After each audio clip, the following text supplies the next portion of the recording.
Residential roofing, as well as a design build general contractor, set them aside as a versatile and fresh alternative to achieve your construction needs. Contact TK Vandy Roofing, 850-866-9908, or email support@tkvandy.com. They can't wait to help you. Los Rancheros has been doing it right for 20 years. Los Rancheros brings a top-shelf dining experience to you with the opening of their beautiful new building. Watch all college and pro games on Los Rancheros' 14 large-screen TVs with great drink specials daily from 2 to 5 and during all the games. Los Rancheros, the place for live sports and great food on 23rd Street between Jenks and Harrison. Tired of boring merch and want your brand to stand out like the big names? Elevate your look with Red 7 Tees. They don't just print shirts, they create bold identities. They are a veteran-owned custom apparel shop providing the kind of detail that turns heads, using high-quality digital printing and embroidery to give you that unique style you love with no minimums or cookie-cutter designs. From small business to sports teams, if you've got a vision, they'll help you wear it proudly. Visit red7tees.com. Whether you're an experienced investor or first-time buyer, Beach House will provide you with top-notch service to guide you through every step of the process. We make the real estate process fun and easy through effective marketing, strategic advertising, and always a client-focused experience. From single-family homes to full-scale developments, Beach House Sales Development has you covered. Check them out at beachhousesalesfl.com or give them a call at 850-919-3500. In stock at Tommy Otto's. 2015 Jeep Grand Cherokee Altitude. Luxury at a value price. $13,995 or a 2017 Hyundai Santa Fe Sport with one owner. Sporty and affordable. $11,995 at Tommy Otto's. Buy here, pay here. Financing options available. Everyone is approved. Tommy Otto's, 2209 West 15th Street, Panama City. 850-960-8664. For the latest deals and specials, follow Tommy Otto's on Facebook. Add tag, tax, and title. The Memorial Day mattress sale continues here at the Sleep Center. Stop by the Sleep Center and you can save up to $500 on select Tempur-Pedic adjustable mattress sets. Tempur-Pedic, made in the USA and available at Sleep Center, where it's bedtime all day long. WGSX Lynn Haven, WVLQ Port St. Joe. Powered by Panama City Toyota, ESPN Northwest Florida. It's the next evolution of sports talk radio. The biggest stories and the biggest reactions. From college to the pros. Interviews with the newsmakers, sports betting, your phone calls, and more. And now, we're taking the Inside Drive with Ryan Mulvey. I love it. Broadcasting from the Gulf Plus studios on ESPN Northwest Florida.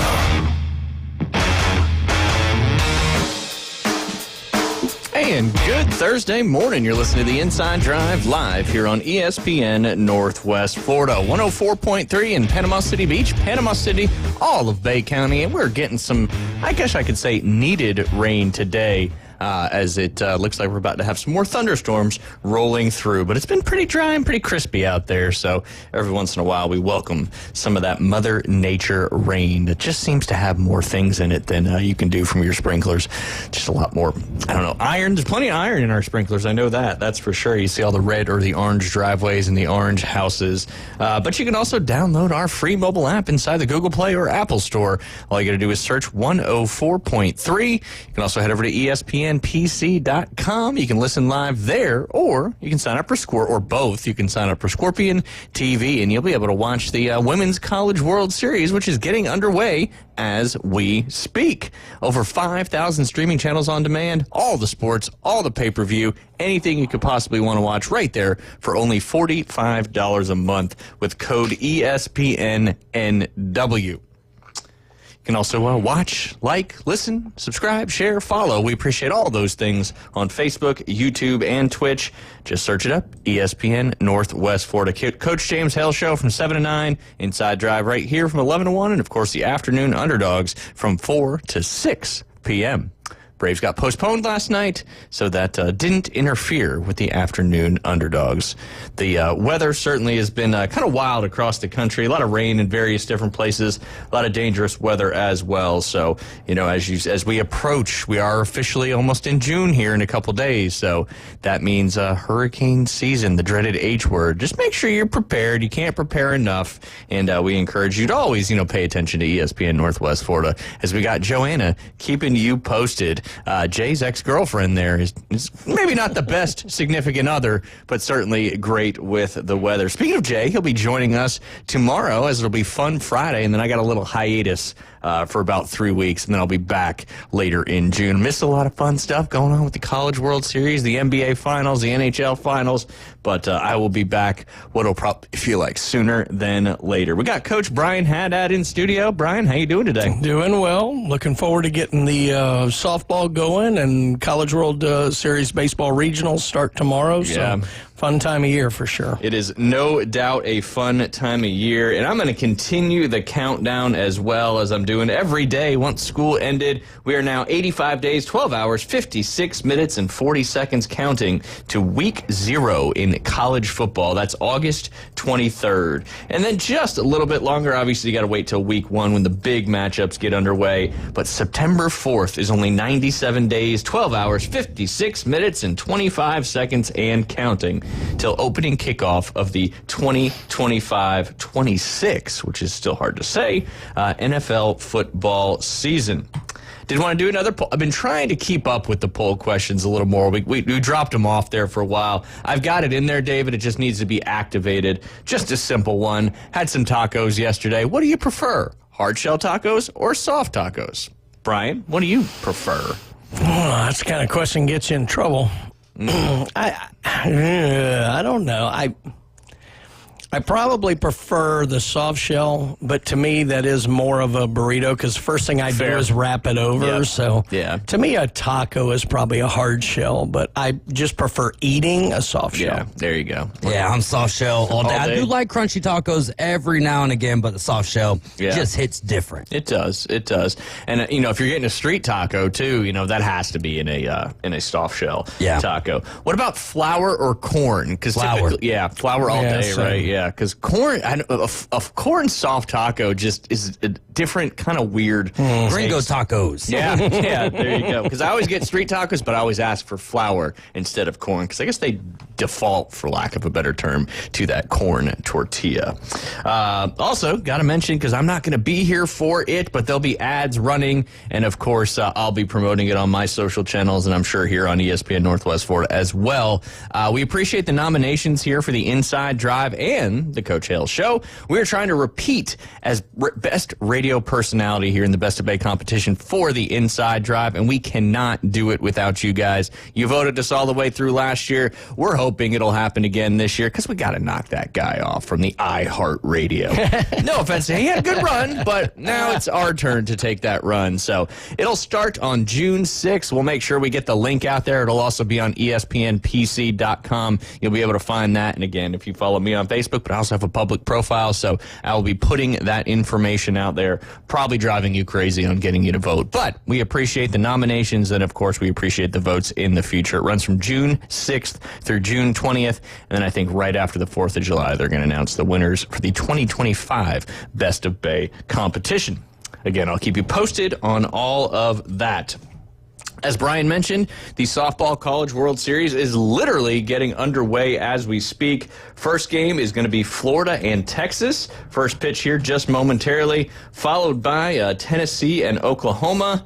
And that'll continue on all the way through until a game, I guess that would be 1, 2, 3, 4, 5, if necessary, to move on to that championship series. And then later on this evening, 6 p.m. start time there, Texas Tech and Ole Miss, followed by Oregon and UCLA. So apparently they're giving those West Coast teams the times they're used to playing a little bit later on at night. It's a travesty that they don't reseed. Yeah. Because what you have right now, in one side of the bracket, you have the number 2, the number 3, the number 6, and the number 7 seeds. The other side of the bracket, you have the number 9, the number 12, the number 16, and an unseeded team.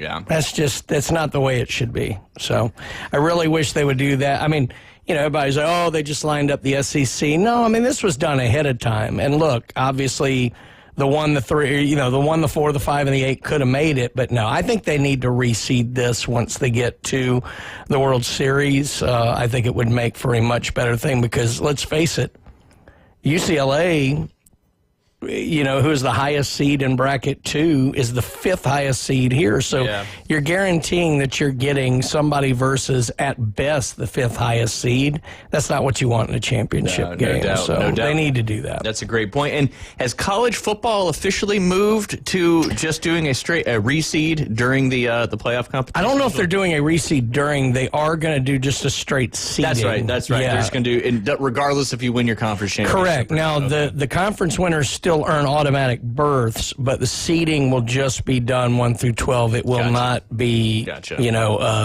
where Boise State and Arizona State get in the bye. ahead that's of somebody that's potentially ranked higher. That's than correct. Them. Yeah. Yes, and I think that makes sense. Maybe it was the NFL that was discussing the potential opportunity or option of doing a reseeding in the playoffs.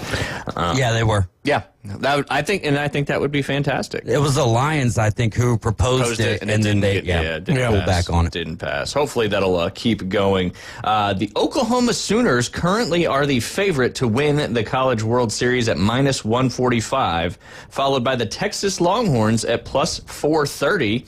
And then you've got the Florida Gators at plus 650, followed by the Tennessee Volunteers at plus 1,200. Now, I couldn't find these odds in Hard Rock. I could find the baseball odds in Hard Rock. I was noticing that. I was really disappointed because I would love to, maybe take a flyer on somebody with some higher odds. The Oregon Ducks, 25-1 to win, and the UCLA Bruins would be the team, I think, based on kind of what you were talking about, that look like they have an easier journey to that championship series, and they are 25-1 to win it all. They do. Based on what I saw in Tallahassee, if I'm going to play some long odds money, I'm going Texas Tech because they have a lockdown pitcher. The pitcher, and she's unbelievable. She was a transfer from Stanford. Yeah, that's right. Yeah, she is really good, and they paid her a lot of money to come in. It's been well worth it because they're in the World Series. Nigel Kennedy, I believe. She's unbelievable. So, if I were going for some long odds, that'd be a good one to me because 16-1.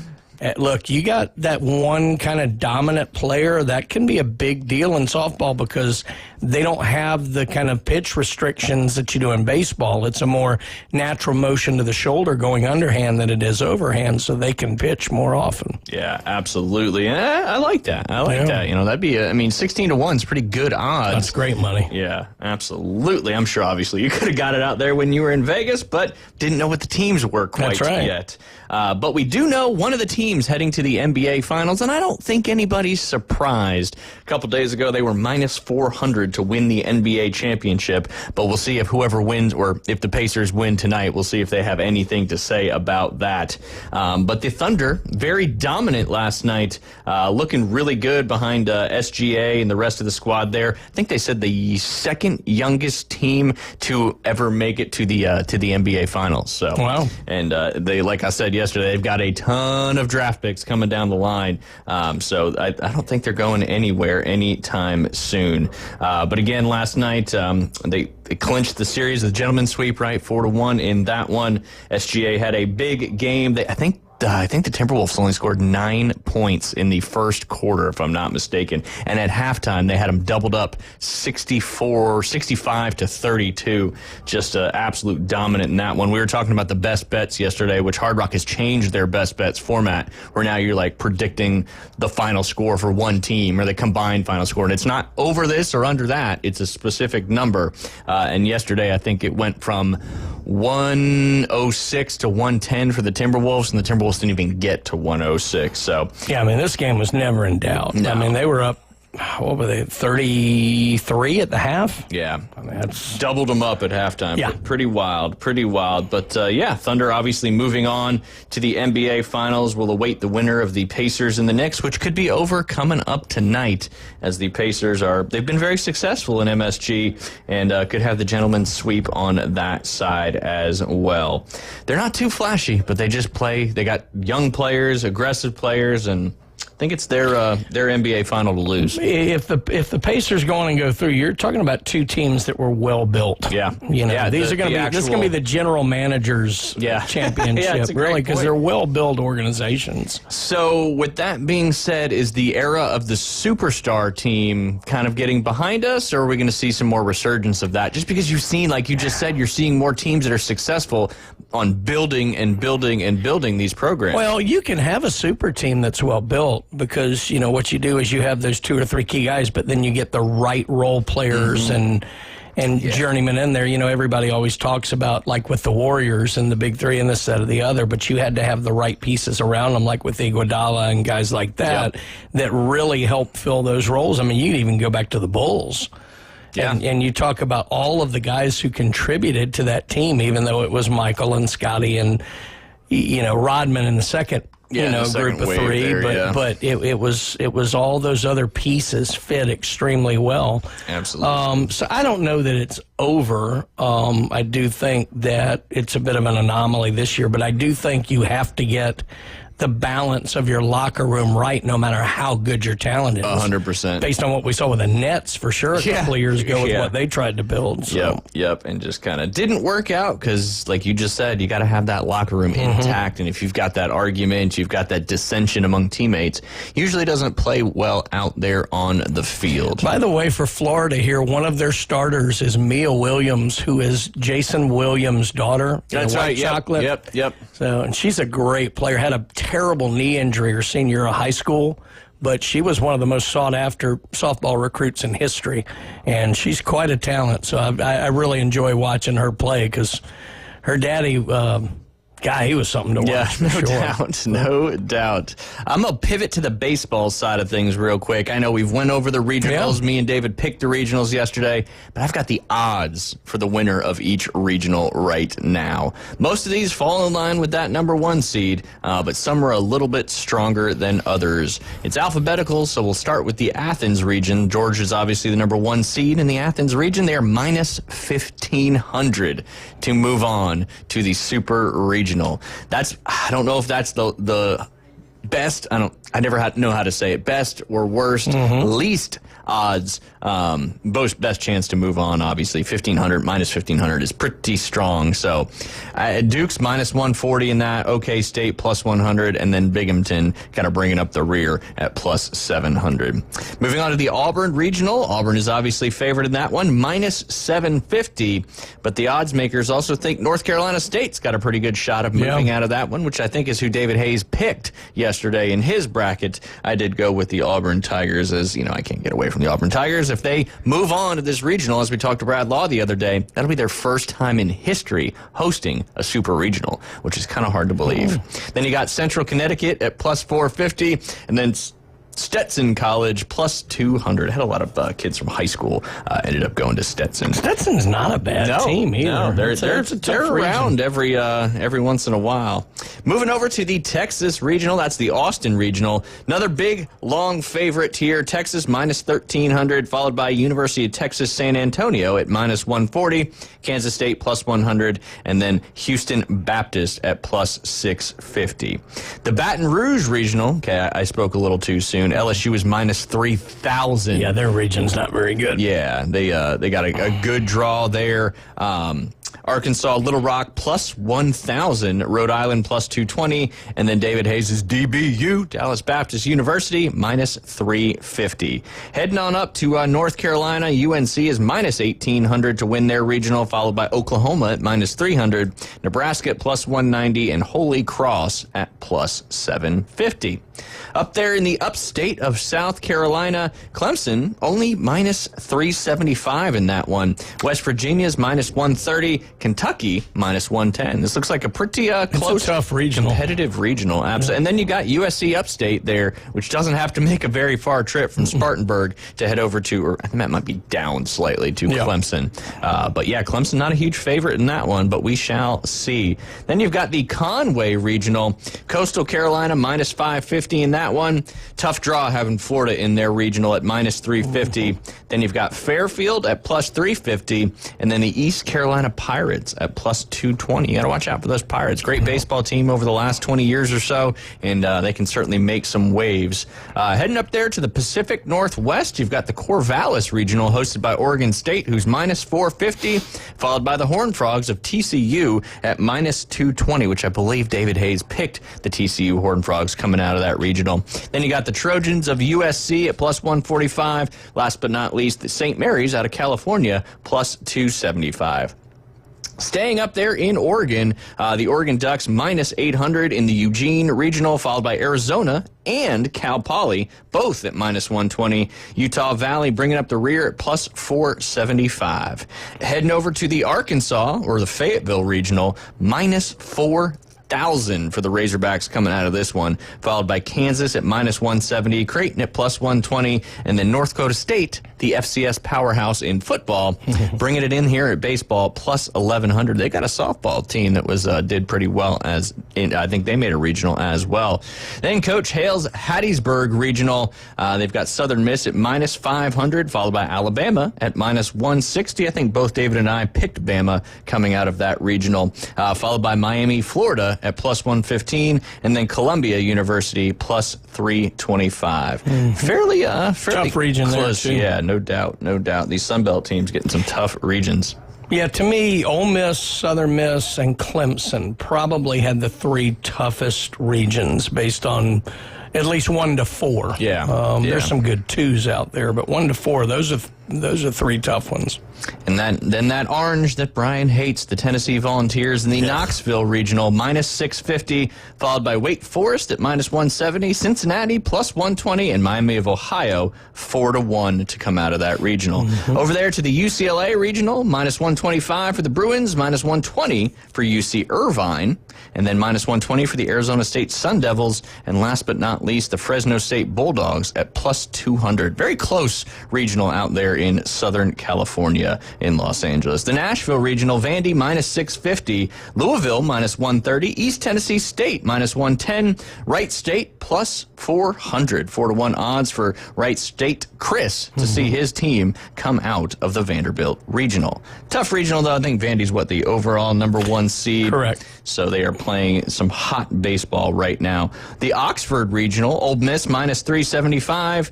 You got Georgia Tech minus 175, Western Kentucky plus 125, and Murray State at plus 225. That's a tough region. That is a very close. You go from minus 375 to plus 225. Not a huge delta in that one. And then just down the road, last but not least, again, this was alphabetical, the Florida State Tallahassee Regional. This is tough, too. Florida State minus 900, followed by Mississippi State minus 155. Then you've got Northeastern at plus 110, despite being the 2 seed. And then Bethune-Cookman out of that's a HBCU, right? At minus or plus 500. Not too bad there as well. That rounds out your odds for the regionals. You can obviously go on to the College World Series, where Arkansas is actually the favorite right now at plus 475. There's some good value in there on the World Series because it's going to take a lot of wins and some gritty baseball to make it all the way to the final. We got to take a quick break. When we get back, we'll be joined by Alan Watson, owner-operator of Golf Plus.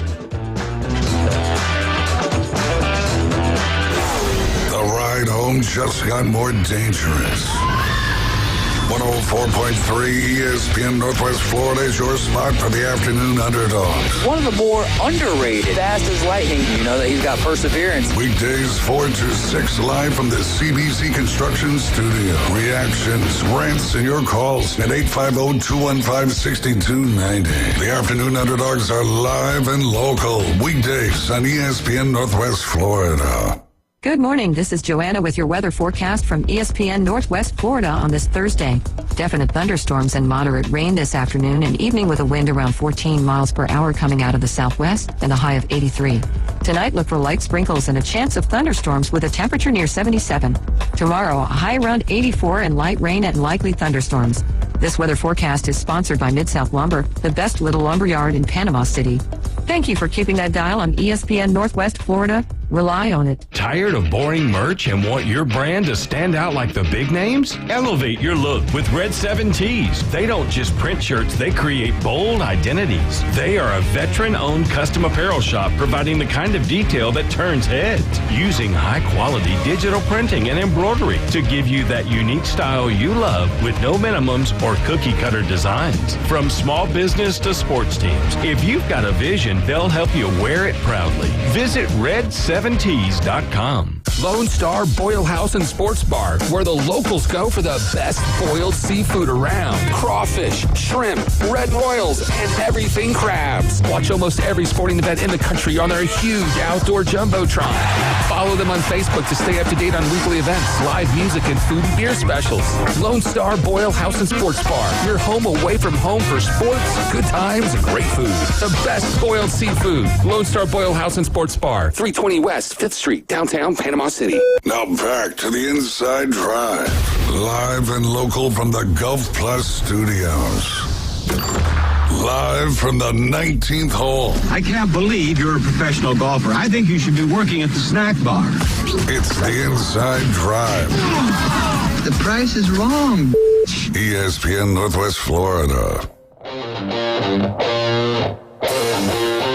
And welcome back. You're listening to the Inside Drive live here on ESPN Northwest Florida, sitting inside the Golf Plus studios. Two great locations, one right here in our backyard in Panama City Beach, in the Edgewater Shopping Plaza, right next to Firefly. And, of course, the OG location for over 36 years up there in Dothan off Montgomery Highway. I always have to test myself, not say Mont, got to say Munt, right off there, 231 as well. And we've got him on the line. Monday was a holiday, so we've got him today. He's the owner-operator of Golf Plus. That is our good friend, Alan Watson. Alan, how are you doing today?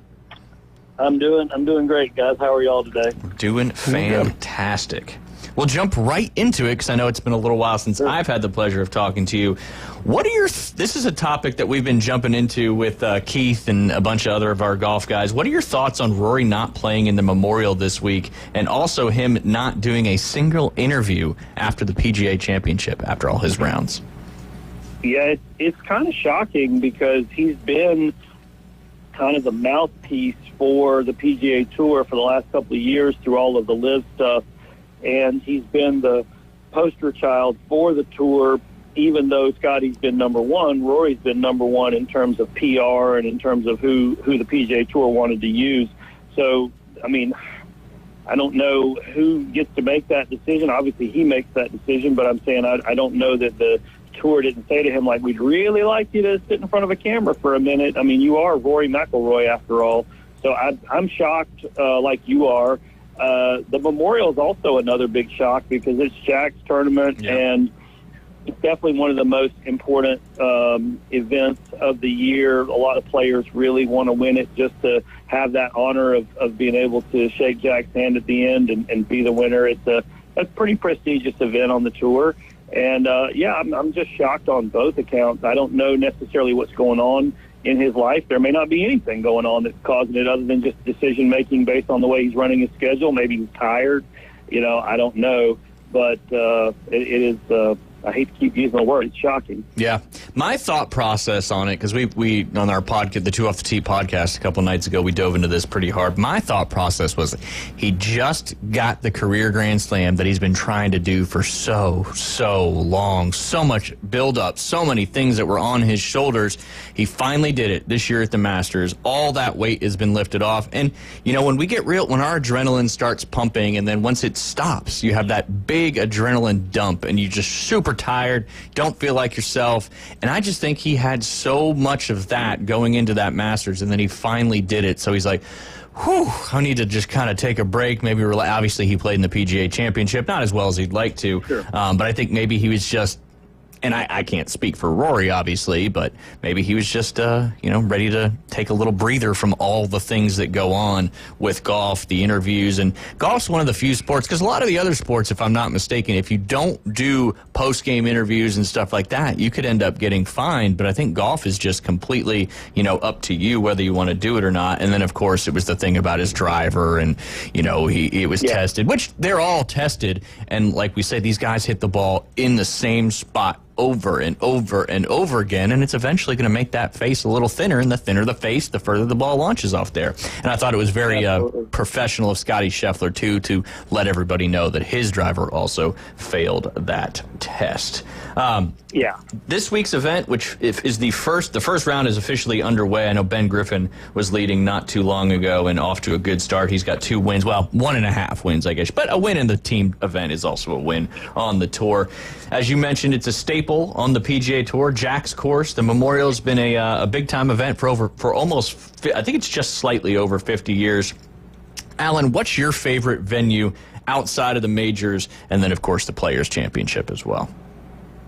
It's probably Pebble, but I really like the Harbor Town as well. I think it's just such a unique golf course. No doubt. It's beautiful. It has that southern kind of charm, and it's different. I've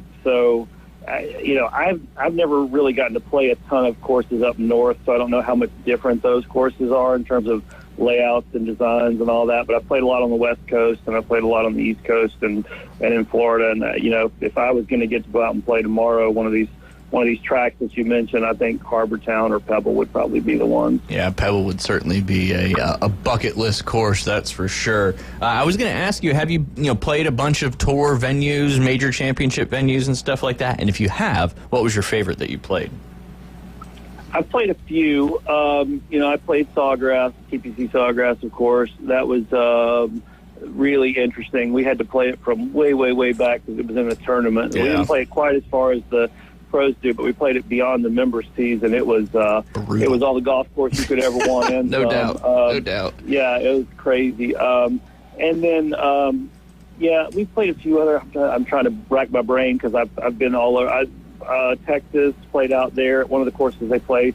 I've played in California at a couple of courses that like La Costa used to host one. I think they still host the women, but they used to host the men, and then La Jolla and stuff like that. I played some of those courses. So I love playing golf in California. There's something about the layout and the land and the water and everything.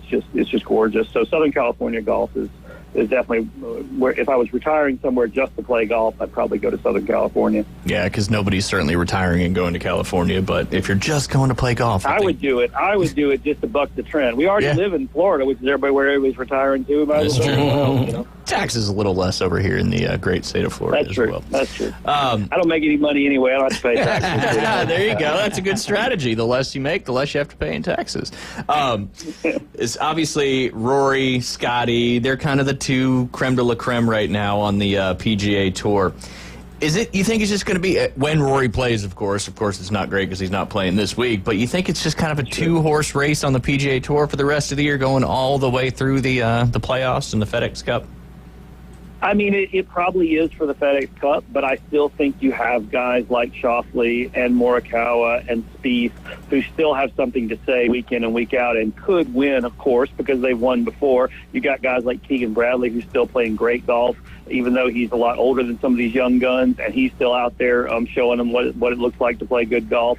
There's just a bunch of guys out there. I mean, even though the PGA Tour is not as competitive as it used to be because of Scotty's dominance and because of losing several of the top players to live, I still think there's some good golf to watch out there, and I definitely would be keeping my eye on Spieth, Morikawa, and Schauffele, even though Xander kind of embarrassed himself at the last major. Yeah, that is true. That is true. The GOAT, as some people say, Mr. Tiger Woods, Mr. Eldrick Tiger Woods, his offspring had a fantastic AJGA event. And, for those who don't know, the AJGA is basically the top level of junior golf. The best of the best in the juniors play in these particular events. And Mr. Charlie Woods has been competing on the AJGA for a little while now, but got his first victory. And he has never finished higher than tied for 25th during a AJGA event. and he did finish in the top 25 at the Junior Invitational up there in Sage Valley that's Graniteville, South Carolina. I've had the pleasure of playing Sage Valley a couple times because it was only about 15 minutes away from where I used to live. In his fifth try, Charlie beat out other top amateurs, including Colton, ranked number 5 by the AJPA. That's the ranking system for the AJGA. And number 1 ranked Miles Russell, which is a name we've probably heard before because I believe he's played in a few PGA Tour events. Russell, who was coming off 3 straight AJGA wins, finished 7 strokes behind Woods. Woods was listed at number 606 on their rankings prior to this tournament, but will obviously see that number climb after this week's win. The victory comes shortly after he fell just short for U.S. Open qualifying, shooting 7 strokes over the required score in his second attempt to qualify for the event earlier this month. Tiger Woods started out his legendary golf career by winning the U.S. Junior Amateur 3 straight times and then went on to win the U.S. Amateur 3 straight times as well. Charlie Woods, who's qualified for that event before missing the cut in last year's event, could be looking at a better year this year after this AJGA victory. Charlie shot an impressive minus 15 under par. He started with kind of a wild round in his first round, a lot of bogeys, a lot of birdies as well, and I think he shot 2 under. And then in the second round, he shot 66, followed by a really solid 65. And this was at Streamsong. And Alan, I don't know if you've ever had the pleasure of playing Streamsong, but certainly not easy golf courses. Big, big golf courses, not a lot of rough, and just very challenging greens.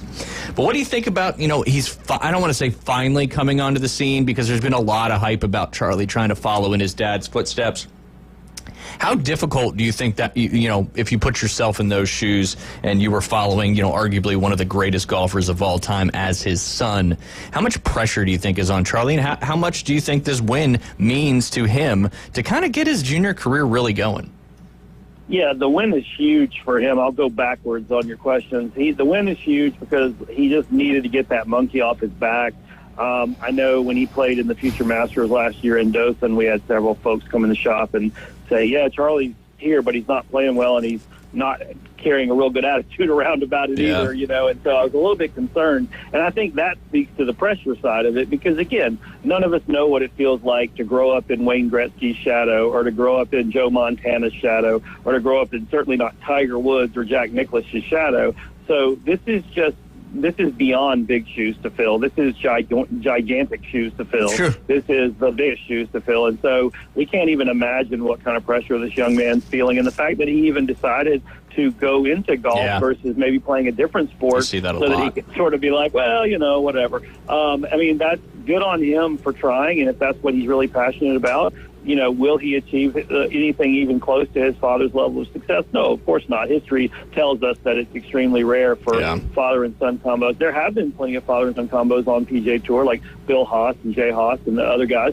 But, I just don't think that he's going to have that same grit and determination and maybe not even the same exact DNA that was what Tiger had, right, in terms of his mental makeup and everything. So, but, good on him and definitely needs the win just so that he kind of gets people from saying, you'll never be there. Well, maybe he won't be, but at least he's doing the best that he can for his level of golf. And I think he's going to be a star. I just don't think he's going to ever even come close to being the star that his father was. Yeah, absolutely. Moving on to college, maybe he makes it to the tour, maybe he doesn't. But like you said, it's just such a, you got Bronny James and LeBron James, and Bronny James isn't even anywhere close to his dad. And we may see this kind of pan out as well. But to shoot 15 under par in a top-level AJGA event, the TaylorMade Invitational, is very, very impressive, especially with that second and third round. Back to the current best golfer in the world. Where do you think Scottie Scheffler ends up in his career when it's over? Yeah, we were having this discussion yesterday here in the shop, and I think he's going to be the preeminent player of this generation. I think he is the leader in the clubhouse of this generation. I think he will go down in history behind Nicklaus and Tiger as probably that number 3 to 5 best player of all time. Obviously, you're always going to have the Hogan arguments, and you're always going to have the Hagen arguments, and you're going to have the Bobby Jones arguments. There's all these other great players. Arnie and Tom Watson, and we can go on and on. Gary Player. I mean, there's so many great players. Byron Nelson, whatever, right? We can go on, but in terms of the last 30 to 50 years, the more recent history of golf, I think he's going to be top 5 at the end. I mean, he doesn't seem to be slowing down. Nothing. I mean, even getting arrested didn't hurt him last year. Maybe that helped his legacy. Comes back and wins, right? And then it's just like he seems unflappable, I guess is the word I would use. And barring some career-ending injury, I think he's going to amass a lot of trophies and a lot of majors and a lot of wins. And I don't even think the other guys are scared of him the way people were scared of Tiger in his heyday. But they also respect the fact that this guy can go out and win whenever he wants to. Yeah. And I just think he's dominant. I think he's sort of the player that we thought Spieth was going to be. Yeah. And Spieth's been great. Don't get me wrong. I mean, but I think he is the preeminent player of this generation. Agreed. I mean, ever since Spieth dunked it in the water on 12 in that Masters and kind of gave it away, he just hasn't been the same guy, in my opinion. No, you're right. Do you think 10 majors is in the realm of possibilities for Scottie Scheffler, given how competitive, and we keep getting these new waves of better players, the Obergs, the Aaron Rise, all these guys that keep coming into the tour year in and year out? Do you think he can get to 10, or do you think that's too big of a mountain to climb? No, I think he can get to 10. I think he could even get to 12. I think 8. I think 8's like a lock. Again, barring some weird injury, I think 8, is like a lock for him. And then 10.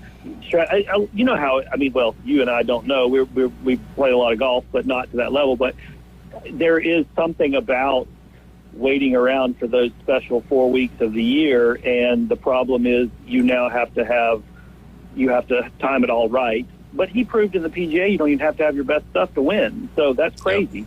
Yep. So we'll see. I mean, I think depending on how his game holds up overseas and things like weather and all that, the Open Championship may be the hardest one for him to claim, just the way his game is. Yeah, but, PGAs, U.S. Opens, and Masters, those are not, he's already got some, and he's going to have more. And yes, there are young, good players coming out. I mean, we saw how Noren challenged him at the PGA, but, everybody started falling back. He started going forward, and that's Scottie Scheffler for you. Yeah, absolutely. We'll certainly see how many it shakes out to be, because it's you got to have a guy that's playing good, and we happen to have a couple guys playing good. And I think this helps the PGA Tour to have these two horses kind of driving everything right now. Let's pivot off of professional golf, and let's talk about some of the stuff you do. Let's talk about golf shafts in particular. How important is the shaft in the club, both irons and drivers, to hitting it consistently and the way you want to with your golf swing? Yeah, the shaft is super important because it's one of those things that has to mesh up with the way you swing, and everybody swings a little bit different. Mm-hmm. And so we sort of get into this mindset of like, well, what's popular or what's so-and-so using or whatever, and that's okay, but really everybody's swing is so unique and so different that we just have to find the right combination so that when you make the swing, you're not even having to think about it, and you can just swing the club, and you're not having to manipulate or change or do something because it doesn't work. So that's why there's such a huge variety of shafts for drivers and irons. We've got way more options nowadays than we had even just 10 or 15 years ago, and there's really something for everybody out there. We just have to go through the fitting process to find it. And from what I see, especially we do a ton of fitting here, like we're booked up all day today with fittings, and we're going to see a lot of different swings today from a lot of different people, and they're all going to end up landing on something different. So it's not a one-size-fits-all. And for consistency's sake, since you mentioned that, having the right shaft, like I said, means you don't have to manipulate. You don't have to change anything. You just make your swing, and the shaft comes along for the ride and works. And that's what leads to consistency. If you're always fighting the club, if you don't have the right feel and you're saying to yourself, oh, I know the shaft wants to go right, but I need it to go left. I'm going to do this. I'm going to do that.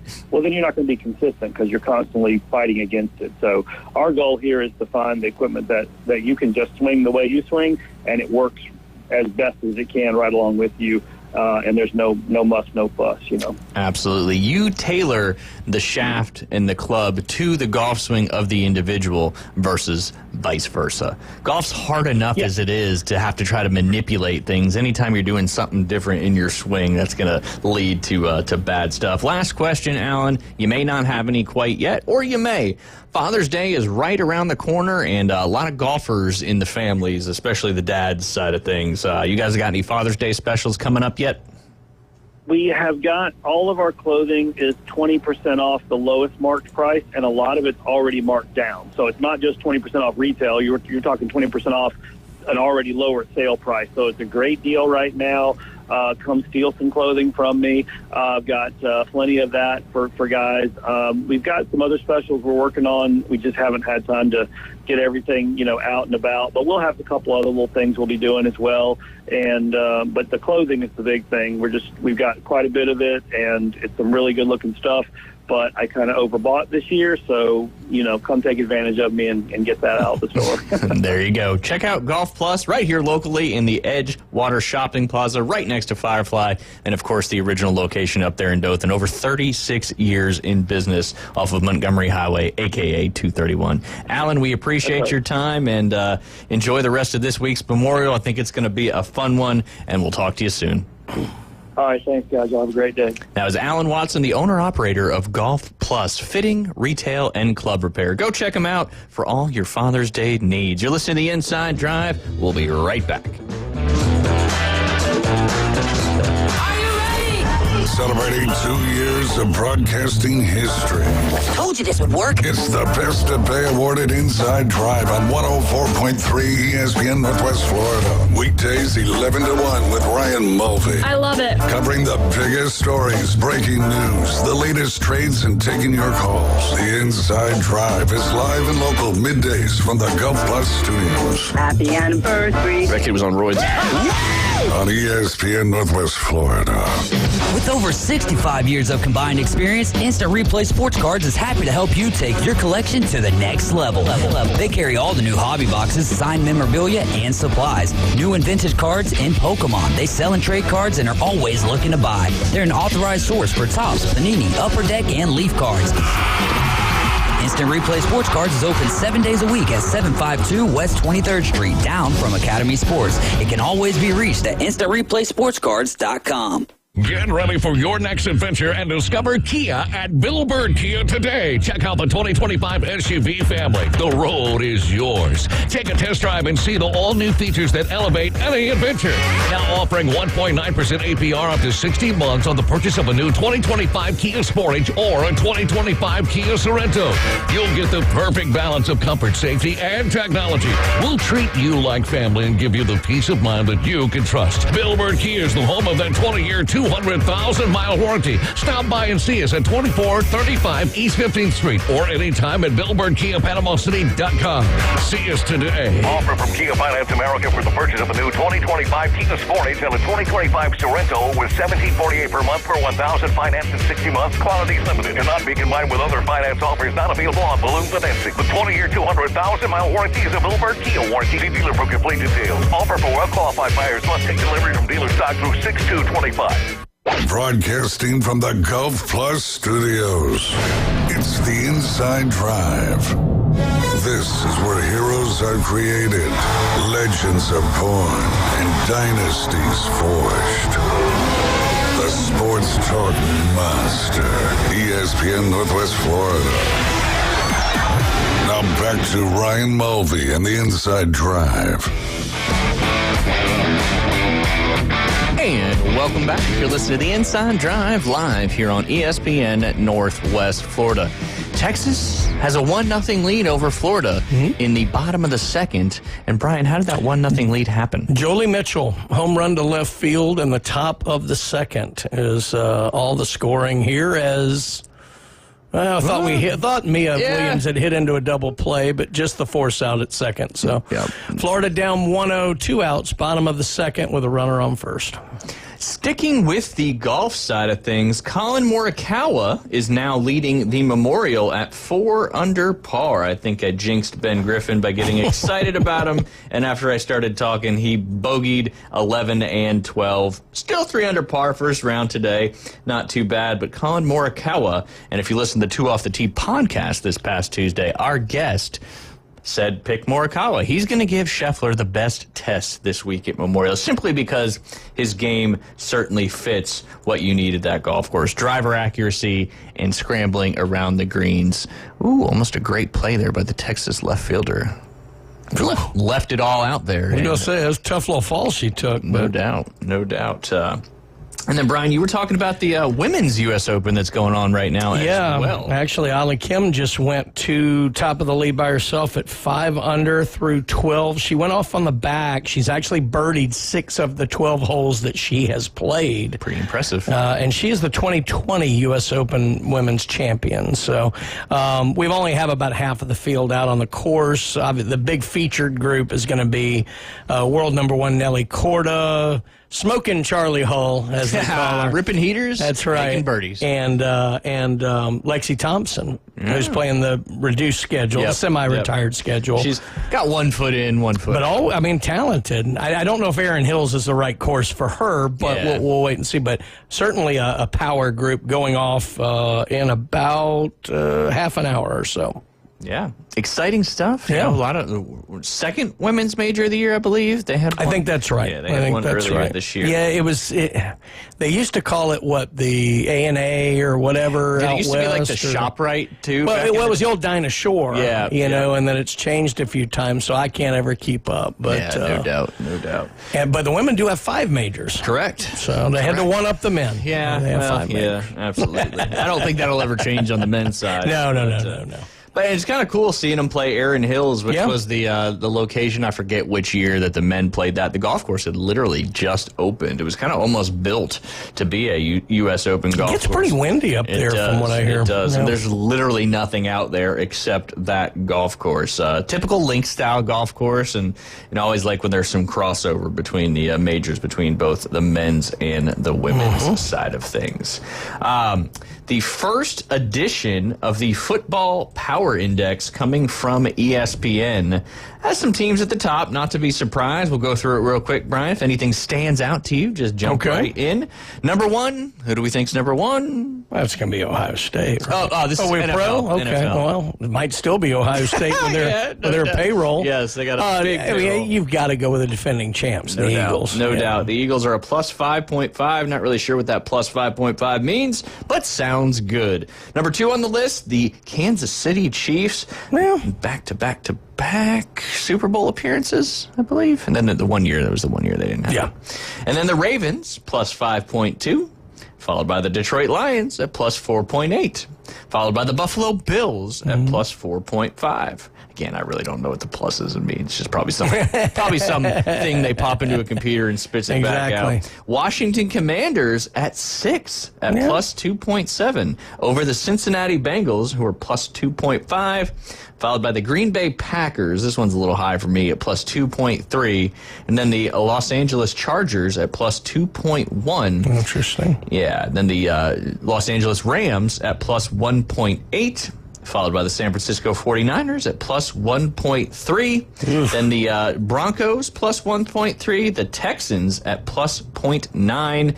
The Steelers, the last team in the pluses from ESPN Analytics, plus 0.0 or 0.1. Followed by the Dallas Cowboys at negative 0.3. Dolphins, negative 0.9. Cardinals, negative 1. Seahawks, negative 1.4. Jags, negative 1.9. Colts, negative 1.9. Raiders, negative 2. David and I both know who's going to be dragging up the rear, I think.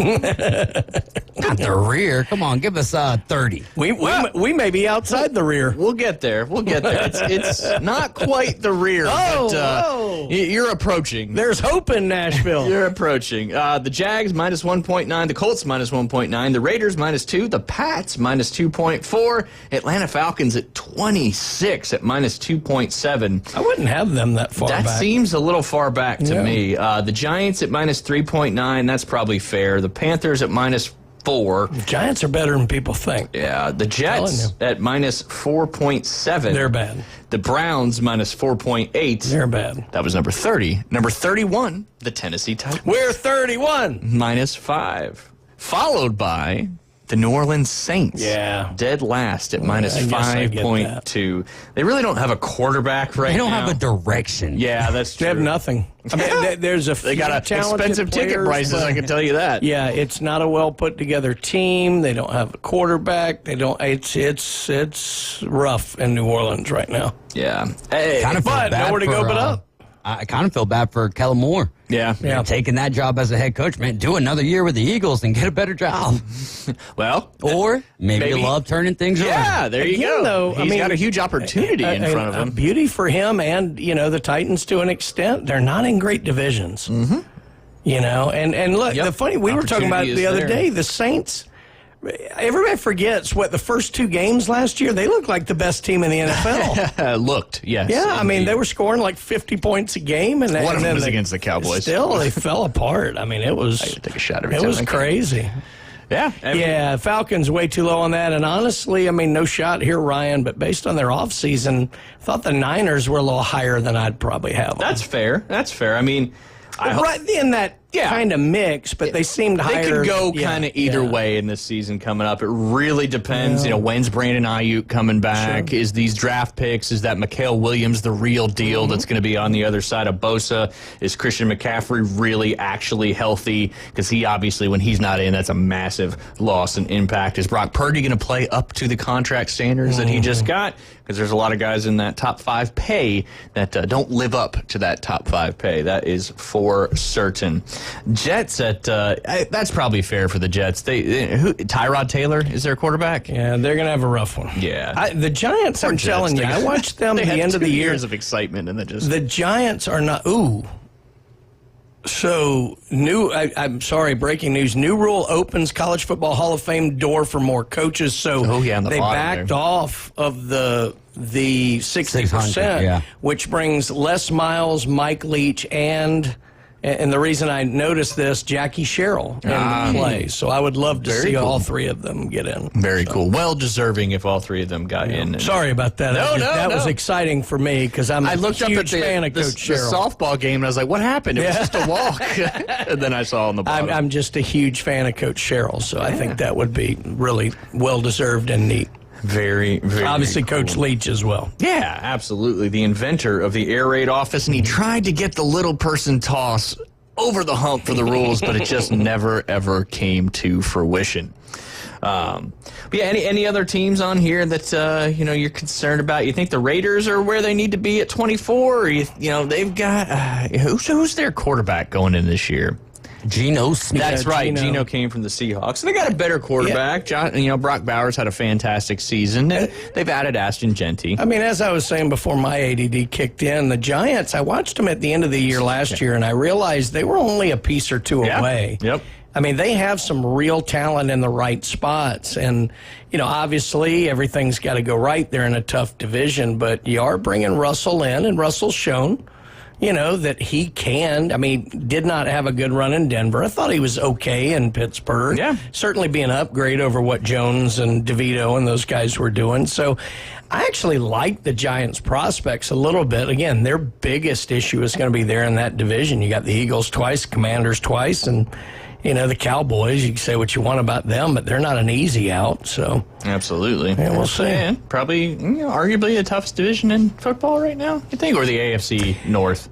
Yeah, I think the AFC North. I don't know. The NFC North last year was incredible, too, because the Bears were at the basement of that division, and they were, a solid team. And they would shoot themselves in the foot. Absolutely. And they're probably going to be a little bit better this year as well. I would think so. The Vikings may take a little bit of a step That's the team that's back. probably, they had a great year last year, but, we really haven't seen J.J. McCarthy play other than a few preseason games. So that's a lot lies on how good he's going to be able the to AFC handle. West, Denver played well. Yeah. The Chargers are on the upswing. Denver's only going to get better. They're just not great in the playoffs. You got the Chiefs and then the Raiders. Who knows? But, yeah, we shall see. But it's only 97 days away. There we go. Let's go. September 4th, 2025, going into 2026. I can't wait. Just so much fun. I'm just looking forward to getting into the Champions League of the fantasy football this year. I was relegated last year, but I am back in this year and looking forward to getting that going again as well. Just the best time of year for, DFS, betting, fantasy football, all those wonderful things are right around the corner. Brian, let me ask you this, because we talked a little bit about it yesterday, and it's kind of a story that's bouncing around a little bit right now.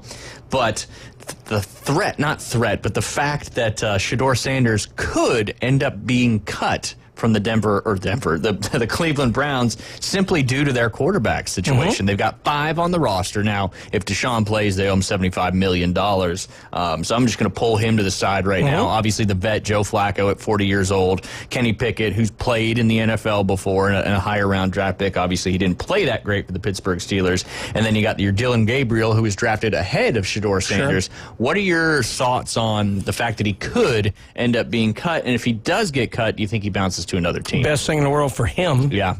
I think. Opens up options. I don't love his development prospects there. I don't think he's going to see enough snaps. I don't know if I love, what they have, on the offensive coaching front, to develop a guy like that. Plus, just going to give him that kind of hunger to come in and do things. It might give him a little bit of a reset, you know. As long as you're with Cleveland, you never are going to forget the draft night. Yeah. So moving on might be fine for him. And there's some teams that need a quarterback, whether he's the guy or not. I don't know. I get the Flacco thing, and he did a good job for them a couple of years ago, and I get wanting to have that experience. I'm a little surprised they're not just going with Pickett. Yeah.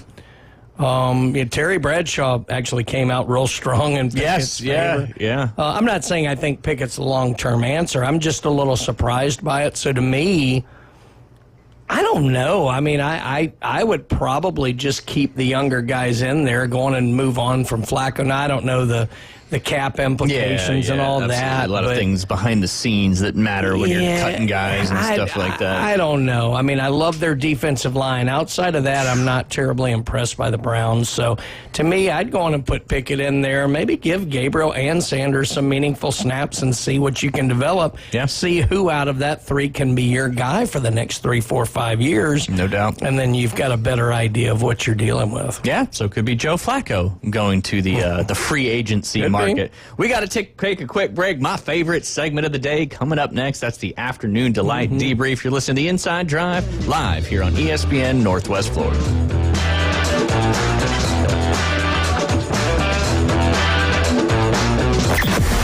Weather in the Panhandle never stops. Turn to 104.3 ESPN Northwest Florida. This is Joanna with your latest forecast. Up to the minute weather reports all day long. A chance of thunderstorms and moderate rain. In-depth storm coverage. Winter Storm Enzo. And breaking weather as it happens. Hurricane Helene. ESPN Northwest Florida. We do have a tropical storm warning. Rely on it. Good morning. This is Joanna with your weather forecast from ESPN Northwest Florida on this Thursday.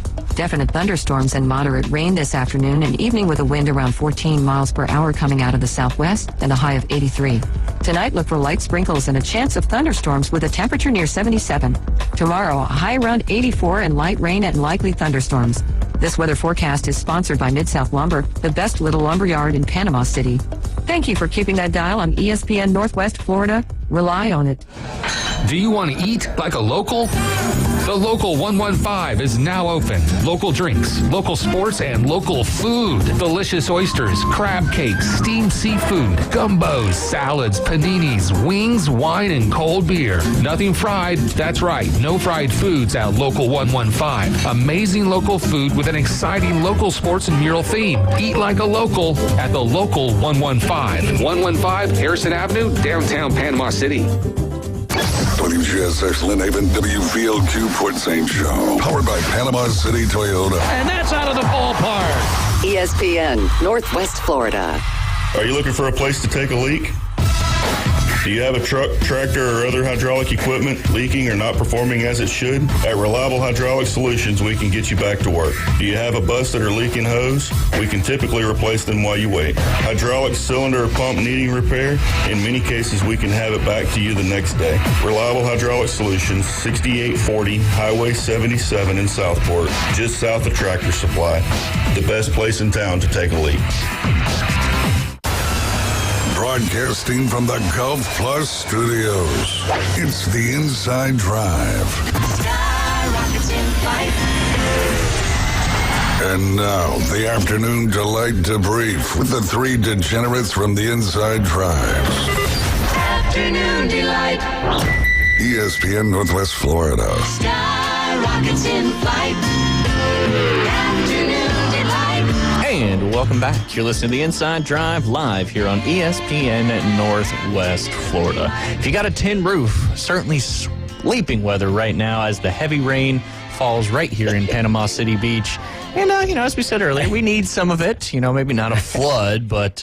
I just laughed. You said tin roof, and all I heard in my head was the B-52. There you go. That just tells my age. Yeah, no, it's still popular. Still popular. But you are listening to the Inside Drive. You can watch, like, comment, subscribe and share on Facebook, YouTube, and Twitch. All you got to do is search up ESPN Northwest Florida. 3 great local shows. Coach James Hale's show from 7 to 9, Inside Drive. You're listening right here from 11 to 1. And, of course, the afternoon underdogs coming up this afternoon, as long as it doesn't get rained out, I believe, from 4 to 5:43, if I'm correct. I've got it. You've only done it a few times the last 2 weeks. I'm starting to catch on a little bit. But they're playing a doubleheader today, as long as it's not raining up there in the in Philadelphia, the historic city of Philadelphia. We used to go there quite a bit on field trips just across the Delaware River from New Jersey, Constitution Hall, the Liberty Bell, all those wonderful things right there in Philadelphia. You can download our free mobile app inside the Google Play or Apple Store. 104.3 is all you gotta search up. Download it. We give away stuff all the time in there. Keep paying attention to it. Open it up. If you see an enter contest button, enter that contest. You might have an opportunity to win a t-shirt. Then you can head over to ESPNPC.com. You can listen live there, but while you're there, pay less than you're paying now on your streaming services or cable if you still use the old school method of cable. Of course, if you're getting the local... Yeah, Brian August. That's ageism right there. Exactly. Well, he started with the B-52. by showing his age. It's not incorrect.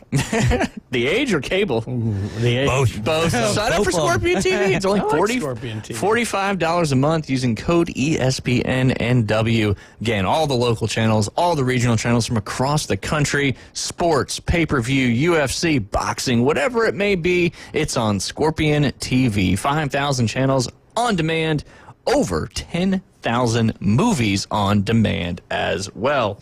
And, of course, we had Alan Watson on just a few minutes ago. He's the owner-operator of Golf Plus. We appreciate him being our studio sponsor. Check them out for all your golfing needs, repair, retail, club fitting, Father's Day presents, all clothing, apparel, merchandise is 20% off the lowest marked price. Get out there and get some stuff for dads. It's coming up, I believe, 2 weeks from this Sunday. I think June 15th is Father's Day coming up this year. So make sure you get those presents early so you don't forget about it. All right, it's time to dive into our Thursday edition of the Afternoon Delight Debrief. I'm going to start with one that lives in the sports world, and you've probably seen this story already, but if you haven't, buckle up. Georgia Tech roasted for giving out rings after a 7-6 campaign. Georgia Tech handed out some flashy rings recently. The only problem is Georgia Tech didn't do much to warrant a ring in 2024. Rings to commemorate a season are typically handed out to champions, be it a conference or otherwise. Teams will give out rings for major bowl victories. Sometimes teams will give out rings merely to commemorate a season. If you fall into the latter camp, it's usually best not to show them off on social media. That will get your program roasted by all corners of the internet. Georgia Tech went 7-6 during the 2024 campaign. It played in the Birmingham Bowl against Vanderbilt. The bowl logo adorns one side of the ring, but lost that game by 8 points. They went 5-0 at home, and that record is honored on the other side of the ring. The final scores against Florida State and Miami are engraved on the inside of the ring. Normally, beating the Hurricanes and Seminoles in a season would be a good sign. The last time Georgia Tech beat both in the same regular season was 2008. The Yellow Jackets beat Miami at home when the Hurricanes were ranked number 4. But Florida State was awful in 2024. The Seminoles went a mere 2-10 during their worst football season since 1974. When Georgia Tech beat them by 3 points in Dublin to begin the year, FSU was ranked in the top 10, but 3 straight losses to begin the year proved quickly that Florida State was massively overvalued. As one could expect, Georgia Tech caught some flack on social media for highlighting that win and handing out rings for a seemingly average season. One Twitter account wrote it, "I have marinated on this for a day now, and there's still not a single positive I can take away from this post. It's so bad. This kind of stuff just not contribute to anything positive to the perception that Brent Key wants to have the program. It's purely the total opposite." There's a lot of other roasting going on, but I'll save you guys if you want to go check it out. But yeah, 7-6. And I get it. You beat Miami number 4, but you don't get rings for upsetting nationally ranked teams. Yeah, I mean, I don't typically care, about stuff like that, and it never bothers me that much, if somebody wants to do rings. But, you put it out there, people are certainly going to have Yeah, in this day and age, no doubt. See, this is where what we need is, like, English soccer, they have the best fan chants in the world. Yep. And you'll get that a lot. So, like, even Manchester United, who's typically really good, this year they're awful. Yeah. Their fans would chant, "We lose every week, you're nothing special, we lose every week," kind of. That'd been great if you'd have gotten that from, Florida State fans wouldn't have done it, but it would have been funny. It would have been funny. Yeah, you incur the wrath of social media when you do that, but who cares, Got another one coming out of the country of Russia. A couple years ago, in September of 2018, Domino's Pizza in Russia launched a marketing campaign promising up to 100 free pizzas every year for 100 years to anyone who got a visible tattoo of the Domino's logo and posted it on social media. Originally planned to run for 2 months, the promotion was halted after just 5 days due to overwhelming participation, with the offer limited to the first 350 verified entries. The campaign quickly went viral, resulting in hundreds of tattoo submissions across various platforms before Domino's announced its early closure and advised others to cancel their tattoo appointments if they hadn't already submitted proof in time. I guess that's one of those ultimate marketing backfires when you think, no one's going to get a tattoo of our logo to get free pizza, and then boom, they just it went out of control. And but 100 free pizzas a year for 100 years. I guess you'd be eating pizza for the rest of your life. But yeah, God knows people would do all kind of things on college campuses for a free pizza, and often did. So, no doubt. Never be amazed by what people will do for free food. Yeah, absolutely. And getting a Domino's tattoo was indeed one of them.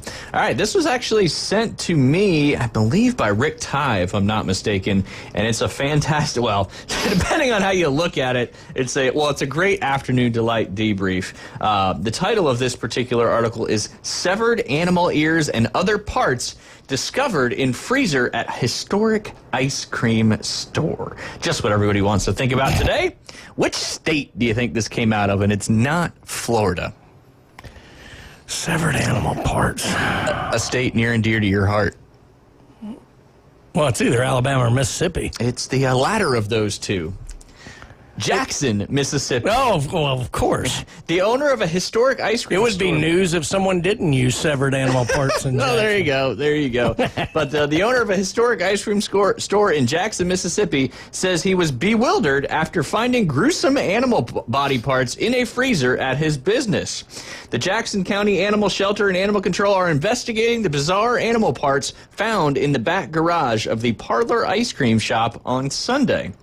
Scott Pienta, the store's owner, told MLive that his son and the shop's general manager were tipped off about something in the freezer, which was reportedly left behind by the previous owner.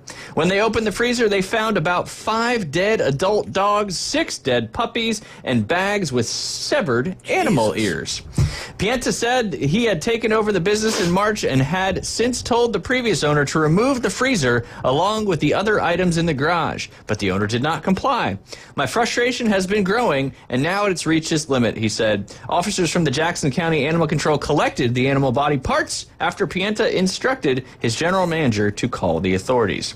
Jackson County Animal Shelter Director Lydia Sattler said they would release more details after they got further along in their investigation.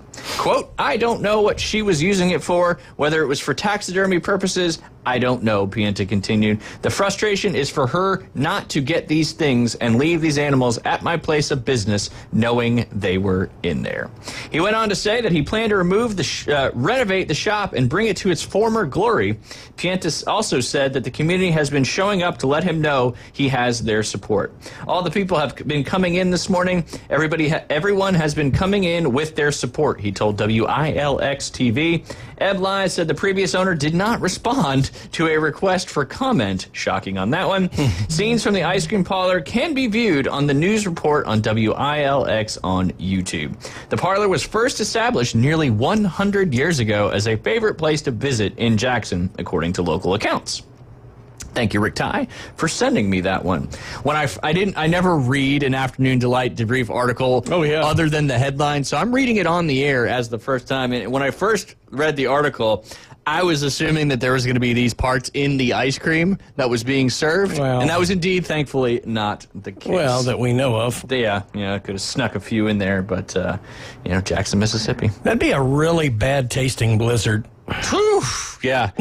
When they turn it upside down, do you think it would it fall out? Or I don't know if those particular parts are. Oh, my goodness. Oh. I've got one. It's another one of these things that there's way too many Guinness World Records. Oh, my gosh. We have a British daredevil who broke a Guinness World Record when he performed 7 backflips in 30 seconds. Now, that's pretty cool. Yeah, that's a talent in itself. While on fire. Like fire. Like on fire. Just doing that is not very smart. Ryan Looney, 28, a daredevil with multiple Guinness World Records titles to his name, donned protective gear. Oh, well, he was safe. Sure. Idiot. And was fully engulfed in flames for his acrobatic feat. He says, I was freezing. I'm wearing a couple layers underneath that are soaked in gel and put in a fridge for 24 hours to protect me. So he was extremely cold during the attempt, which is hilarious in and of itself. I guess the more flips you do, the warmer you get. Standing backflips. That's hard to do in 30 general. seconds. He did 7 of them with a full body burn. I'm watching the video. He's on fire. Yeah. I mean, this is not like a little flame off the toe. He's on his fire. His whole self is on fire. But yeah, he's like, there's so many records for full body burns, I didn't even think I could have a chance at even touching. So now that I've done this, I've kind of got the bug again. So apparently he likes doing things while completely engulfed in flames. So Ryan Looney, congrats on the Guinness World Record, and probably going to be earning a Darwin World Record here soon. That last name is very, very fitting for his mental capabilities right 100%. Now. Certainly Looney. And at least it wasn't Florida.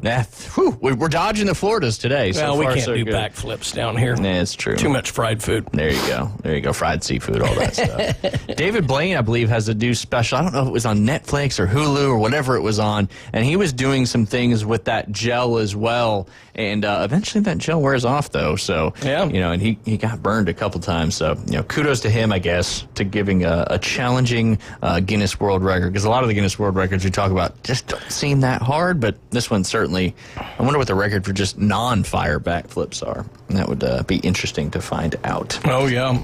The one that I love the most, I'm sure y'all covered it because it was about a week ago, was the guy in Norway who woke up and he found that a cargo ship had actually beached up in his front yard. Yeah. How'd you like waking up to that? And I mean, I think I was saying when we read that story, I mean, that's not out of the realm of possible. Oh, no. Billy's right here in Panama City. I mean, we got the big cargo ships coming in every day. Now, they'd probably run aground because it does get so shallow near most of our shorelines. But, certainly not out of the realm of possibilities. But I wish, sorry to take us off on another tangent. No, that's what we do. My ADD. I wish one of these coaches one day would just say, why don't you leave me the heck alone? We're in the middle of a game. Yeah. I hate in-game interviews. I can't stand them. I bet there are some that say that, and they just don't go to them. I wish they'd do it live on the air. Yeah. Just kind of give them the shut up, I'm trying to coach it. Yeah. Do you not see what I'm doing here? You guys are covering this. Florida did a good job to get out of that. Yeah. They were first and third there in the top of the fourth, and Florida got out of it. So still down 1-0 starting off the bottom of the fourth now. Yep. These games go fast. That is for certain. All right, I got another one here. Scientists unveil the whitest paint ever. Say goodbye to air conditioning.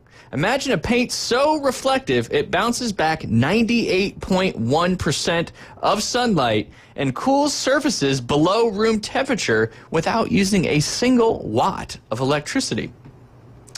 Developed by researchers at Purdue University, this ultra-white paint could revolutionize energy efficiency.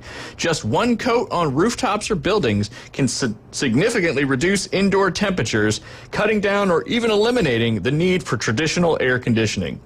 It's not just paint, it's a breakthrough in zero-energy cooling, sustainable, powerful, and game-changing for climate control.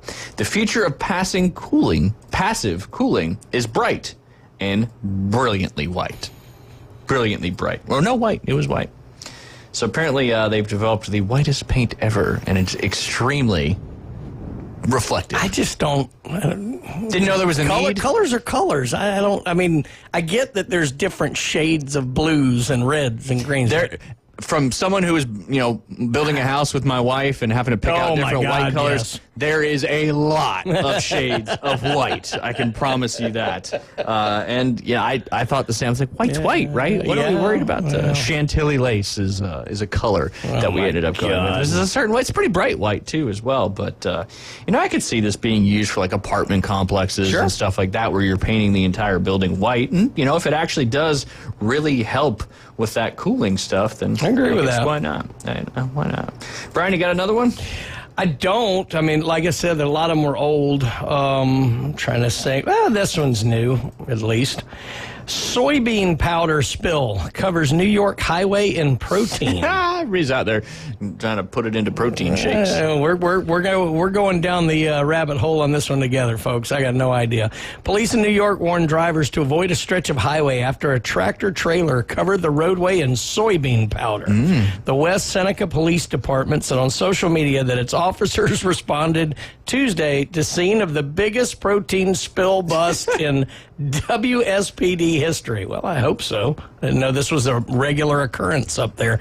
The department explained that the tractor trailer had lost its load of protein powder in the roadway. Please avoid the area while we clean it up or bring a vacuum, the social media post said. That's a large vacuum. Police joked that the first officer on the scene has a milk truck and a giant shaker bottle on the way. So I guess they got jokes up there in the West Seneca Police Department. No doubt. But yeah, certainly. I mean, I'm looking at it. This was covered. This was a big old tractor trailer, and the funny thing is that actually can be a hazard. Yeah. I mean, you come along that thing driving at highway speeds and slide right off. You could certainly slide right off. Especially if you're allergic to soy driving in the car and that powder gets in your car, you might be in trouble. Yeah, and then another lottery. We always have to have a lottery one. Of course, there's a lot of those. Michigan couple celebrated their wedding anniversary by sitting down together to scratch off a lottery ticket. uncovering a $2 million win. 44-year-old Oakland County woman told Michigan lottery officials the romantic day began with the purchase of a diamonds and gold scratch-off ticket. So I guess they went for diamonds and gold on their anniversary, just a different kind. Yeah. From the Opdyke Featherstone Mobile in Auburn Hills, Michigan. So, my husband and I like playing different scratch-off tickets, especially the Diamonds and Gold game. We scratched it off together on our wedding anniversary, and we noticed the $2 million prize. My husband thought something wasn't right, so we took it to the store to scan it. A message came up to file a claim at the lottery office, and sure enough, so happy anniversary. $2 million. It's not a bad anniversary gift to each other. Yeah, no I agree. doubt about that. Very cool. We've got, coming up next, we've got Al Carl. Didn't have him this last Wednesday, just like Alan Watson, because of the Memorial Day holiday. We appreciate everybody who served to make sure, made the ultimate sacrifice to make sure we had that time to spend with our friends and family. But we got him coming up next to dive into our NHL action. We may have a final coming up after tonight.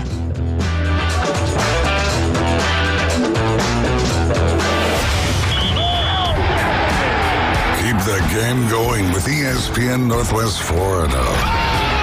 Just because you get out of the car doesn't mean the Sports Talk and Live play-by-play have to end. Just say, hey, Alexa, open ESPN Northwest Florida. From Michigan Avenue to the man cave, from the car to the kitchen, we've got you covered. Keep the game going. Hey, Alexa, open ESPN Northwest Florida. This is Joanna with ESPN Northwest Florida with your Thursday's weather. The rest of the day, there will be a moderate breeze out of the southwest, very light showers and definite thunderstorms, and 83. Very light rain and a likelihood of thunderstorms tonight, about the same at 77. Tomorrow, likely thunderstorms and moderate rain and a high of 84. About the same at 83 Saturday, and we'll have possible thunderstorms. This forecast is brought to you by Earthworks of Northwest Florida.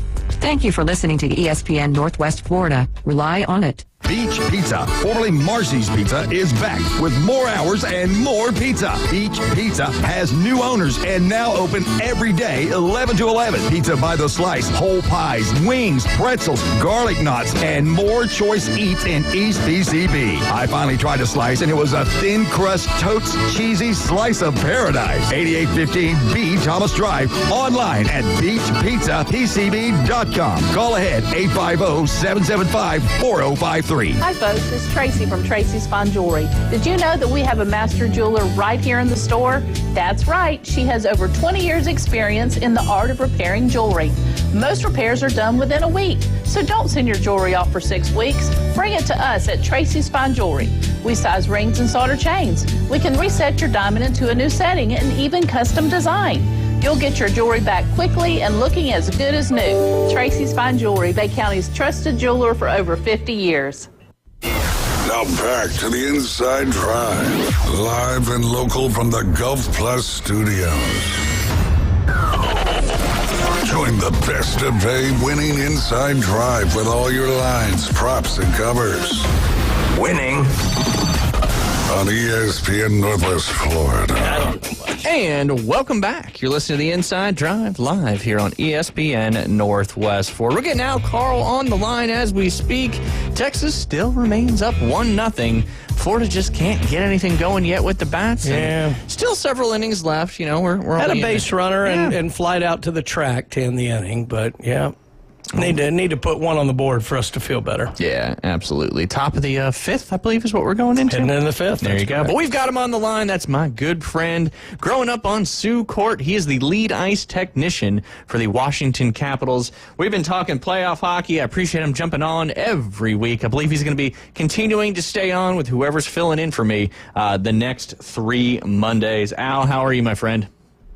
I'm doing okay, Ryan. In a little bit of a panic right now, though, because my anniversary is coming up in July, and if my wife's expecting a $2 million lottery ticket, you better start buying them. I got some problems here, pal. I might have to cut this interview short. Yeah, I think you could buy like an entire book of scratch-off tickets, if I'm not mistaken. I don't know how much that costs, but yeah, $2 million. Talk about one guy ruining it for the rest of us. No doubt about it. No doubt about it. Well, happy anniversary in about a month or so. I don't know if we'll still be continuing on. I hope maybe there's another topic we can continue to talk about, because I always love having you on the show with us here on the Inside Drive. So appreciate what you've done so far. We'll see how it all shakes out. Here we are, getting ever so close to the Stanley Cup final. Only one more game tonight to determine who will be in the Stanley Cup final.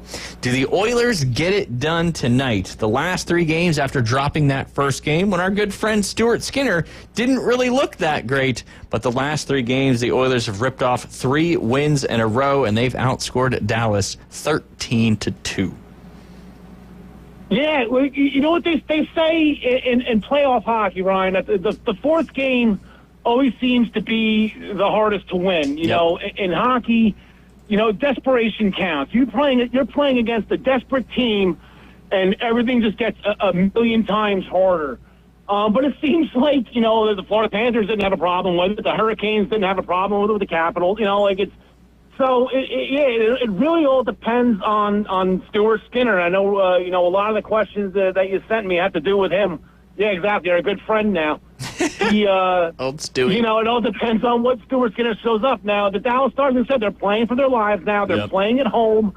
They're in the exact situation that the Carolina Hurricanes were in last night. And Carolina had a really, really great start. And what the Florida Panthers do is just they wear you down, and we talked about that. They just wear you down to the point where you probably don't even want to play anymore. And they got it done. So does Edmonton close it out? I'm going to say yes, but obviously, like I said, playoff hockey, we're talking a coin flip right now. Dallas isn't going to want to lose at home. They don't want to lose at all, but it's not fun losing a playoff series at home. No doubt about it. Sticking with the Skinner topic, he's obviously taken a lot of criticism this playoff season, especially from us here on the Inside Drive. But he always seems to bounce back, and like I said, has only allowed 2 goals in his last 3 games. What is it about Stewie that he seems to be able to turn it on after a poor performance? Yeah, no, you know, I obviously don't know Stuart Skinner personally. I've never met the guy. Makes it sound like it, though. But you have to credit mental toughness here, and that's what I'm going for. You know, it's kind of like a pitcher or a quarterback. You have to have short-term memory loss. Absolutely. And I'm thinking, you know, maybe the time away does something to a goalie. I said you take Freddie Anderson out after allowing 12 goals in 2 games. You take him out, you sit him a game. Now, the Hurricanes didn't get the job done, but he came back. He won Game 4 for him. Yep. And he didn't have a bad performance last night either. So maybe just a small little break, a little mental break, just to reset yourself. So I'll credit this to mental toughness on Stuart Skinner's part, especially, you know, if everyone's talking about him. Now, I don't know if he listens to ESPN radio in the Florida Panhandle, but I'm sure he's listening to the radio in Edmonton, you know, or anywhere in Canada, who was probably killing him just as bad as I was. So credit to Stuart Skinner for his mental toughness here. No doubt, no doubt. I mean, and as you know, goalies are so mental to begin with that you really have to have that short-term memory to forget about what's going on and the superstitions, all those things. Because you got to be a little nuts to stand in front of 100-mile-an-hour slap shots with a frozen puck. So, yeah, they're a little quirky to begin with, so maybe that rolls right into that forgetfulness of those tough losses. This will be the 11th time in Stanley Cup history that the same teams will play back-to-back in the finals. Do you think it's the Panthers to lose? Well, that's it. All the pressure is back on Edmonton again. They had the entire nation on their back right now, minus Calgary, to get this done for them. You know, and we're going to talk about how Florida's the hockey state of the world right now. But, like, Canada's been itching for this since 1993. So it has been a very, very long time since Lord Stanley has graced his presence north of the border. And just like on a personal level, probably for Connor McDavid. Yeah. You know, you don't want to be that guy. You don't want to be Dan Marino. You know, like you don't want to be the greatest to never win it, or Phil Mickelson for that time before he started, rattling off majors left and right. Absolutely. You know, you don't want to be known as the greatest player to never get it done. So, I'm glad Ovi got it when he did. That was a fun thing. I think the entire world was rooting for Ovi to get his one. And the same, Crosby has his, Wayne, obviously all the great ones do. And in order for Connor McDavid to be in that echelon, he's got to get it done. And he's 0 for 1 right now. And you never know when you're going to get back. It's not a guarantee.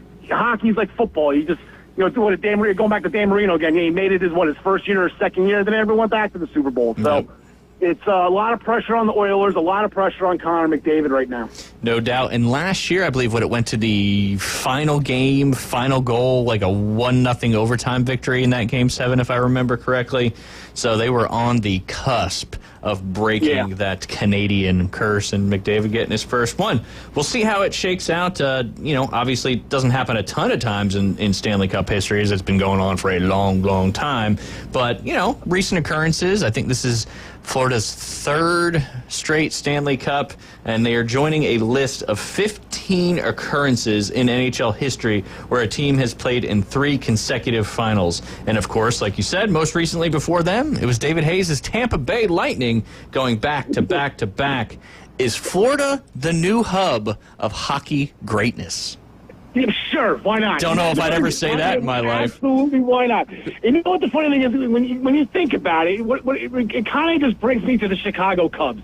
And the reason why it brings me to the Cubs, because they, 100-something years, they couldn't win a World Series. And all of a sudden, the Florida Marlins come into existence, win one, completely blow up their team, and then they win it again. It was just like the Chicago Cubs fans had to have been banging their heads on the table. And that's how I kind of feel it is, that an area of a country that probably didn't care about hockey until about 20 years ago or 25 years ago, whenever these teams came into existence, and Canada's been around forever and they can't win one. It's just like a national sport. In a dance.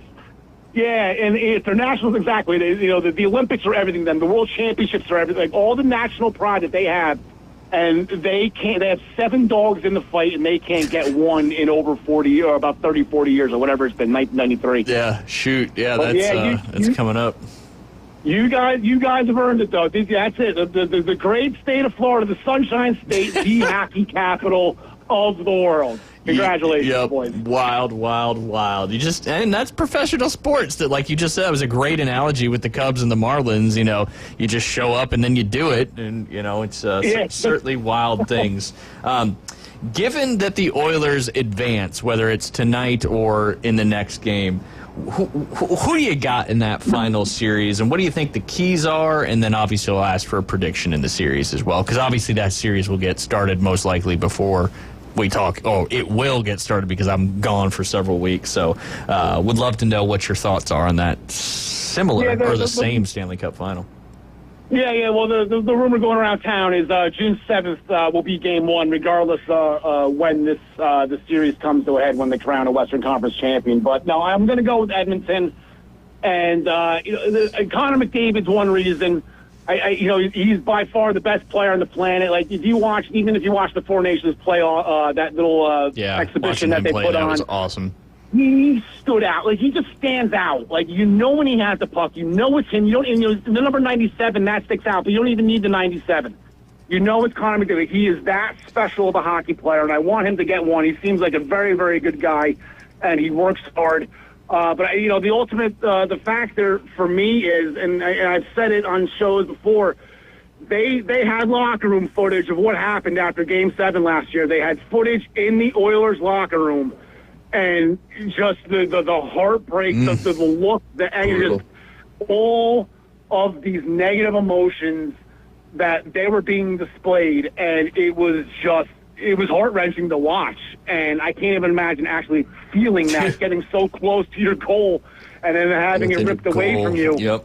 I'm sure that feeling has never left them, and I'm sure that's the reason why they're motivated. They turned it on once the playoffs started. They weren't supposed to get past the Kings. The Kings were playing A-plus level hockey at the top of their game, and they were finally supposed to get over their hump. That was the Edmonton Oilers, and they didn't get it done because Edmonton is motivated. And it's not going to be easy because the Florida Panthers, you know who they are. You're going to get what they get in them. They have great goaltending. They're going to punch you. They're going to do everything to agitate you. And so the Edmonton Oilers, they just I feel like it has to be their time. If it's not now, then I do not know when, because it does not look like the Florida Panthers are letting up anytime soon. No doubt about it. No doubt about it. I mean, and if that's not motivation to get you going, I don't know what is. But, yeah, I think, I don't want to say the Oilers' window is going to close because they still have, several good players. What do you think about Zach Hyman being out for the rest of the playoffs? Do you think that's going to impact, the game tonight or, the Stanley Cup final? It is, but it isn't. So it's definitely good because Zach Hyman, he's the goal scorer. He's the guy in front of the net. He's the guy that picks up all the change in the crease, scores all the rebound goals, the deflections. I think he threw in 50 last year. He had a little bit of a down year this year, but Zach Hyman, he creates a presence. You have to account for him. While McDavid and Draisaitl are flying all the way around, he's plopped right in front of the net, and he's causing problems of his own just standing still. But the one thing, if you read all if you listen to the NHL networks and you watch ESPN pregame, the big thing about the Edmonton Oilers this year that separates themselves from last year is the depth of their roster. So their next man up is extremely capable. They're not going to lose a step by not having Zach Hyman in their lineup. So that's the big key. And if you listen to P.K. Subban and Mark Messier, all the guys that have been covering the Oilers and the Star Series, that's been their big key is the Oilers' depth. So look for just, I don't know if it's going to be, obviously you bump somebody up to play with McDavid. I don't remember exactly which line Hyman was playing on, but it's going to be like somebody like Ryan Nugent-Hopkins. Yeah. That's definitely going to step up, and he's in the former number 1 overall draft pick. He can play. He's been a lifer up in Edmonton. He's been there for 10+ years. So look for a guy like him to step up in Zach Hyman's absence. Yeah, no doubt. Depth is crucial in hockey, especially at this time in the playoffs. I mean, we're on the cusp of the Stanley Cup Finals, and everybody's beat up, everybody's hurt, but I don't know exactly. Just NHL is always so ambiguous with their injury reports. He had an upper body injury that required surgery. If I had to guess, I would say some kind of shoulder surgery, just as the nature of the particular game. Well, think about it. Do you know why? No, I don't. It's a target. You're sitting in front of the middle of the net. Yeah. You got a bullseye. Oh yeah, he's got a knee problem. Oh really? Flash. That makes sense. That makes sense. Oh, you've got are nice people when they put helmets on. No, but prior to that, they're the most classy group of professional athletes, in my opinion, wearing suits to every game, all that good stuff. Oh, yeah. Once you race up the skates and you hop on that ice, it's no holds bar. That's for sure. That is for sure. Al, USA Hockey won the IIHF tournament for the first time in 93 years. How exciting is that for USA Hockey as a whole? Yeah, I think it is. I didn't know that fact. I mean, I follow the Worlds like halfway. Like I know the guys that that aren't playing in the Stanley Cup playoffs. They tend to hop overseas and play in this tournament. Yep. But it's great to see. For the country, I want to say it was a letdown in the Four Nations because it wasn't. That was absolutely brilliant. No one's taking anything away from USA Hockey because of losing to Canada, who's supposed to be the studs here. But you got guys, and that was the one guy. When I looked at the Four Nations roster, I'm like, how did you leave this guy off? And it was Tage Thompson. Tage Thompson is absolutely incredible, and no one really knows that much about him because he plays for the Sabres. And he ended up getting that golden goal in overtime. Yep. That got us the championship. So look for a lot of those guys like a Tage Thompson. He just put his name in the hat. He wants to be in the Olympics. He wants to travel over to Italy. It's going to be a tough roster to make, but a lot of those guys are partaking and winning that tournament. They just threw their names in the hat. Like, hey, we got it done. We can do it again when even the stakes are even a little bit higher now. Yeah, no doubt. Kind of a precursor to next year's Winter Olympics, potentially, which, when's the last time we won a gold in Winter Olympics? I know, obviously, 1980 was the big one, but I think we've won one more since then, if I'm not mistaken. I can't remember off the top of my head. Don't quote me on it, but I feel like we got one at some point in the last 40-plus years. But I'm blanking on that one, too. I'm not sure. It sounds right, though. I feel that it happened because it was such an anomaly. I want to say I'm almost having like a Zach Parise goal flashback kind of thing where they got it done. Send it to overtime. Yes. Yeah, well, that is to say, I don't think we've got it because the Zach Parise, that was that's what sent us into overtime in the gold medal game, And then Sidney Crosby won it for Canada in overtime. So we got the silver in that case. Yeah, and I can remember that game. Yeah, so 1980 was the last time. Before that, 1960. The only 2 times the U.S. has won gold in the Winter Olympics. So maybe that's a nice precursor to the Winter Olympics next year. And I just absolutely love watching international hockey. And, Al, if you can, I'm kind of putting you on the spot here, but what are some of the major differences between international hockey and NHL hockey? Well, it's supposed to be international hockey is supposed to be a less physical form. yeah, it's supposed to be. I think the Kachucks they started a different trend here. That's right. The 4 Nations, they all dropped the gloves. Side, but And I remember I was talking to the guy last year and talking about, oh my God, they're allowing NHLers to play in the Olympics, like the Kachuk, as if the rest of the world didn't hate us enough. Matthew and Brady Kachuk are going to make them hate us even more. Yeah. Those two are just going to be a problem. And they did exactly what I thought they were going to do. They put them on the same line, and they caused problems, and they scored goals, and it just works. It absolutely works with those two, and everybody else feeds off it. They're natural-born leaders, and everyone follows their lead, and it's a gritty team now. We're a gritty team. And, Canada found out the hard way the first time around, and they muscled up and got it done the second time. But, it's a bigger ice surface. I don't know. I do believe they're playing on the Olympic-sized rink. Yeah, a little more room behind the net, right? Yeah. I think it's wider, not longer. I think it's still 200 feet long, but I think it's wider than 85. I've played on it. It's huge. I don't know what the exact dimensions are, but it's just supposed to be a more skill game. And the Kachucks said no, we're doing it our way. Yeah, that was the 4 Nations couldn't have went any better for what they were trying to do, and I hope they continue doing that going forward. The All-Star game was always fun, but watching real we care about it competition for your nation, and it's just exhibition too, and you got guys dropping the gloves, full-on brawl right off the get-go of that game.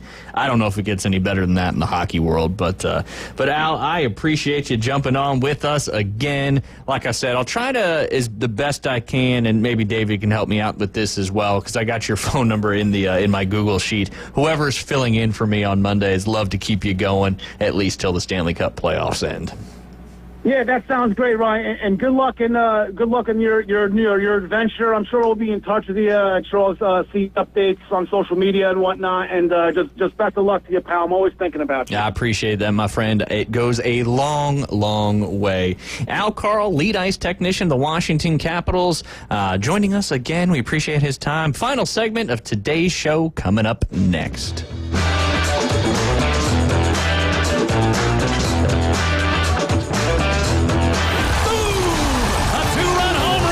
Atlanta Braves are back. Here comes the throw. It's late. Braves win. And ESPN Northwest Florida is your exclusive radio home for Braves country. He just wrecked that thing. Straight away center, a homer for Riley. Sales, Strider, Acuna, Ozzie, Riley, Profar, and Coach Snitker lead a stellar lineup. Listen live nights and weekends on ESPN Northwest Florida. Tired of boring merch and want your brand to stand out like the big names? Elevate your look with Red 7 Tees. They don't just print shirts, they create bold identities. They are a veteran-owned custom apparel shop providing the kind of detail that turns heads, using high-quality digital printing and embroidery to give you that unique style you love with no minimums or cookie-cutter designs. From small business to sports teams, if you've got a vision, they'll help you wear it proudly. Visit red7tees.com. When you bring your vehicle to Panama City Toyota for repairs or maintenance, you'll get the warmest welcome around. That's because we see service differently. It's not only an expert team that can help with everything, from simple adjustments to a new set of tires. It's also a team that values your time, so we make your experience as quick and comfortable as possible. Because we're committed to service that goes beyond. Only at Panama City Toyota. Introducing Water Clear Pools. the home of the 10-week pool guarantee. We guarantee custom pool completion from permit to your first swim in 10 weeks or less. Water Clear Pools is the premier pool builder for the Margaritaville development on Highway 79. Free quotes and custom pools anywhere in Northwest Florida. Call now, 850-835-4177, or see our website, waterclearpool.com. Licensed and insured. License number CPC 1459723. Broadcasting from the Gulf Plus studios, it's the Inside Drive. From the beach to the bay to the backyard, it's the Inside Drive. I've got sand in my underpants. ESPN Northwest Florida. And we are back. You're listening to the Inside Drive live here on ESPN Northwest Florida. Speaking of back, and Florida, Texas has gone back to back. Back to back, Jacks. Now a 3-0 lead over the Florida Gators in the opening game of the Women's College World Series. The good news is it's double elimination, so you could always. And they've got 2 more innings. Yeah, no doubt. The biggest problem for Florida right now, there's no outs in the top of the 6th. Yeah, this could be a big one. You know how we were talking about legacies with Charlie Woods and all that? Some players that have lived pretty much up to the legacy. When we had Al in that last segment, made me think of it. You know, Keith Tkachuk was an absolutely fantastic hockey player. Both of his sons, I would say, are just as good, if not maybe a smidge better. So there's a legacy that I kind of had forgot about with the Tkachuk sons of Keith. And Keith was a bruiser too, for sure. So obviously the apple did not fall far from the tree. Other softball games coming up after this one. As we said, this will be followed by Tennessee and Oklahoma. Later on tonight, you'll have Texas Tech and Ole Miss, followed by Oregon and UCLA. Your Atlanta Braves coming up right there in the fourth quarter, I'll call it, of the afternoon underdogs, as they first pitch will get underway at 5:45 tonight, the final game against the Phillies. Any score updates of I believe the game started, 11:05 here? 12:05. 12:05. Oh, when you look on ESPN, it actually shows you in your time. Yeah, it's not Max Preps, bro. Come on. That's true. It is 0-0 in the bottom of the third right now. Ooh, barn burner. And I think you've got some guys in this game, if I'm not mistaken, as we are facing off this week in ESPN Fantasy Baseball.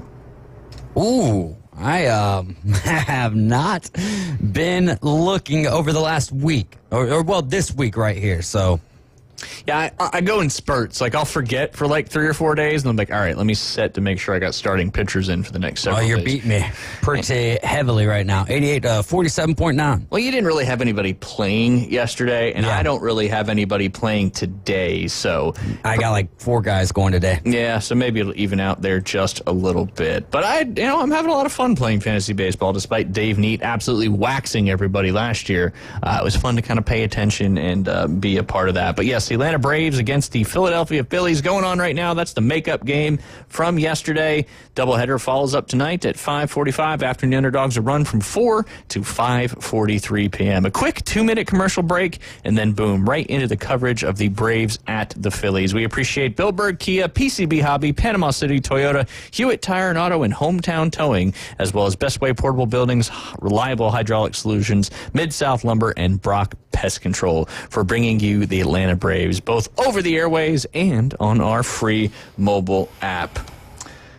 Gentlemen, I get to talk baseball when you're here. You're talking to us. I'm sorry. Yeah, loose term. But yeah, Brian, who do you think is the best team in baseball right now? I think there's kind of divided up between 3-ish teams. Yeah, a couple of weeks ago, I thought it was the Padres. I was just really impressed by what they have done. They've backed out a little bit. I mean, it's going to be recency bias, but it's hard to pick anyone other than the Phillies right now. Very true. Very true. They're really playing good ball. It's a well-constructed roster.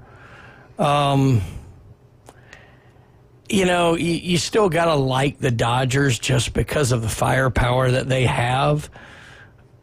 Tigers are playing great ball. I guess if I had to pick today, I'm going to go with the Phillies, but, that certainly is winning, 9 in a row will do that for you. So yeah, absolutely. That recency bias is real when you got a 9-game winning streak.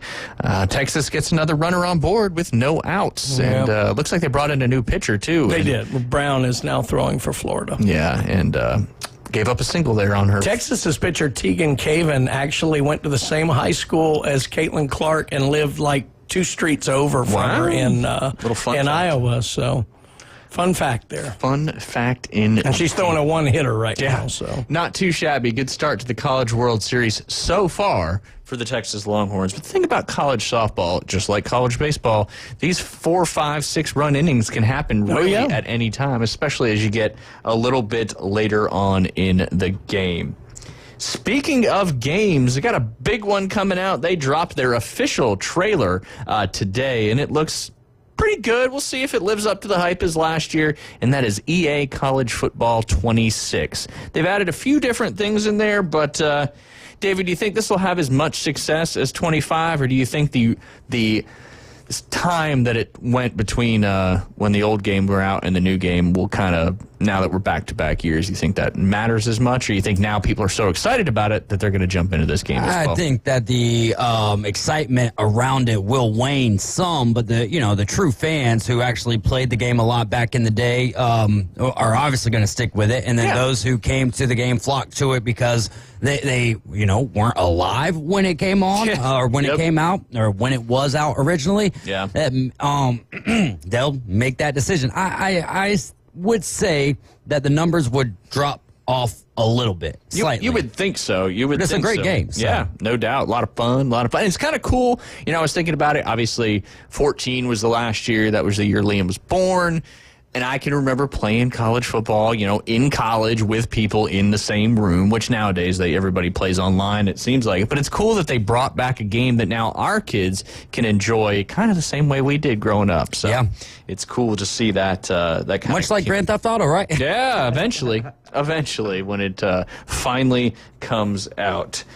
Sliding over to the college football, a recent report saying Georgia's Kirby Smart says NIL collectives are paying up to $20,000 a month just to recruits. Georgia head coach Kirby Smart asserted that some NIL collectives are spending 5 figures a month to retain the commitments of prospective recruits. Smart told Yahoo Sports' Ross Dellinger the cost in some cases owes all the way up to $20,000 per month. The collectives will request that money back if the recruit winds up signing with another school. That's interesting. A new little kind of caveat of this NIL stuff. Teams are usually good at recruiting right now, or unusually good at recruiting right now, that are doing it, the Bulldogs coach said. Kids are getting money, but if you decommit, you owe that money back. These are high school kids getting money from an entity not affiliated with the university, but a collective of the university. Dellinger asked Smart to name the schools to which the collective he referred to. The coach declined to offer specifics, but says the programs aren't SEC members. This is yet another example of the chaotic landscape that college recruiting has become. So now, because people are offering more money at other places, it's kind of a bidding war, so to speak. Now they're paying kids that haven't even, signed yet $20,000 a month. That's some wild. And it's like a retainer. Yeah, it really is. It really is. And it's just wild. And, I guess it could work, right? If you're getting paid $20,000 a month and you've been committed for, 10 months and you're talking about $200,000, I guarantee you're not keeping that to the side and say, oh, well, if I go somewhere else, I'll pay that money back. And I guess if you go somewhere else, maybe your NIL is better than that and you'll have the money to pay him back. But interesting tactic that I did not know was going on there in the NIL world. Hey, you've committed here to Alabama. I'm just picking a school off the top of my head because I got 2 Alabama guys right in front of me. And, I guess if you got that $20,000 hook per month, it's kind of a nice salary, so to speak. Yeah, and I'm just glad the word commitment might actually mean something for once. That's kind of what it essentially might be able to do is keep them locked in there to that commitment and getting them over the hump to actually getting them on campus. But man, it just keeps these little facets of the NIL and these collectives and what college football has certainly become very, very interesting. But yeah, a little more transparency when it comes to that kind of stuff, but certainly not going away. And if anything, people keep finding different ways to make it happen. Let's see. Do we want to talk about the pink substance that was in the Stephon Diggs video? Did you guys see that one? It's like old pink slime. Yeah. I did not. The pink, they were calling it some form of like cocaine, so to speak. New England's head coach Mike Vrabel is aware of a video circulating wide receiver Stephon Diggs partying on a boat with Cardi B and others over Memorial Day weekend. We want to make great decisions on and off the field, Vrabel told reporters on Wednesday when addressing the video. New England signed Diggs to a 3-year deal this offseason to provide a veteran presence in the receiver room. It was a notable addition because putting the second-year quarterback Drake May in the best possible position to succeed is the most important task facing the franchise at this point. In addition, it also comes with the element of risk. Though Diggs suffered a season-ending torn ACL during an October game when he was with the Houston Texans, that means his overall health will be in question for the 31-year-old as he returns to the field and proves himself on his new team. At his best, the Maryland product can be a game-changing wide receiver. Diggs was a Pro Bowler 4 consecutive seasons and a member of the Buffalo Bills from 2020 to 2023 and surpassed 1,100 receiving yards in each of those campaigns. He's also led the league with 1,535 yards through the air during the 2020 season. Yet the injury limited to just 8 games in his 1 year with Houston. He posted a solid, unspectacular 47 catches for 496 yards and 3 touchdowns prior to the ACL tear. He will look to return to his form he demonstrated in Buffalo when he is back on the field for the Patriots. Diggs might be May's number 1 option if he is healthy in a receiver room that also includes Mac Hollins, Demario Douglas, Kendrick Bourne, and Kyle Williams, among several others. Vrabel is surely looking at him as a veteran leader for the team, which is all more than notable after the head coach addressed the video and the importance of making great decisions. You can see in the video he had a bag with some pink substance in it. There's speculation on what it is, and he was passing around. And I don't know if there's going to be anything that comes out of it, but certainly another offseason story to contend with there. Huge play. Texas had the bases loaded with 1 out. Mia Williams pulled off a great double play from second base. So that could be Florida huge. gets out of the inning. They're still down 3-0, but it could have been a lot worse. Yeah, absolutely. And this is a big bottom coming up here for the Florida Gators as they need to get some runs on the board, and so far the Texas pitcher is dominating their lineup and looking pretty darn good. I got one more day. Tomorrow, Friday, coming up, we have Jay Hemley in studio. Hopefully, we'll have the guitar in studio as well. And then don't forget, you got the Atlanta Braves coming up tonight. That is tonight. That's the evening hours. 5:45 afternoon underdogs will be cut just a few minutes earlier, about 14 minutes earlier. And, of course, your Atlanta Braves then start a 3-game series at home against the Boston Red Sox, all right here on ESPN Northwest Florida. Starts at 6 p.m.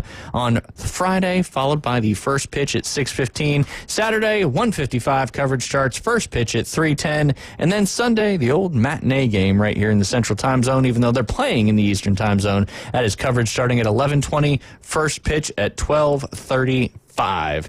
Again, lots of great sponsors for the Atlanta Braves. As without those sponsors, we would not be able to bring you that fantastic coverage. Best of the bets tonight. Let me pull it up really fast because it's another interesting one. David, we talked about the best of the bets, how they changed formats yesterday, and the Minnesota Timberwolves didn't even get to the range of points that they left. 97, I think, was the final total, and it started at 106 to 110. Tonight, even more challenging, the Pacers versus the Knicks. How many points will be scored in Game 5? It ranges from 220 to 224. I'm trying to outsmart it, and I put $1 on each one of them. So if it even gets to that range, I think it's going to go over that range, in my opinion, but we shall see. Is that outsmarting them or playing Wasting their game $4 more exactly the way that they want you to play? I like to think outsmarting, and I'm going to leave it at that. There you go. Oh, man. I would go somewhere right in between 220 and 224. Let's go 222. That's originally what Sounds I fun. did, and then I was like, you know what? I'll just do it on all, and hopefully it gets there. Philadelphia Phillies leading the Atlanta Braves 2-0 in the bottom of the third. They got a runner on first and 2 outs. We'll see if Florida can make the comeback in this game. A lot of softball action coming up, and of course, baseball regional action coming up tomorrow. You guys have been listening to the Inside Drive. Afternoon Underdogs coming up at 4. We'll be back tomorrow.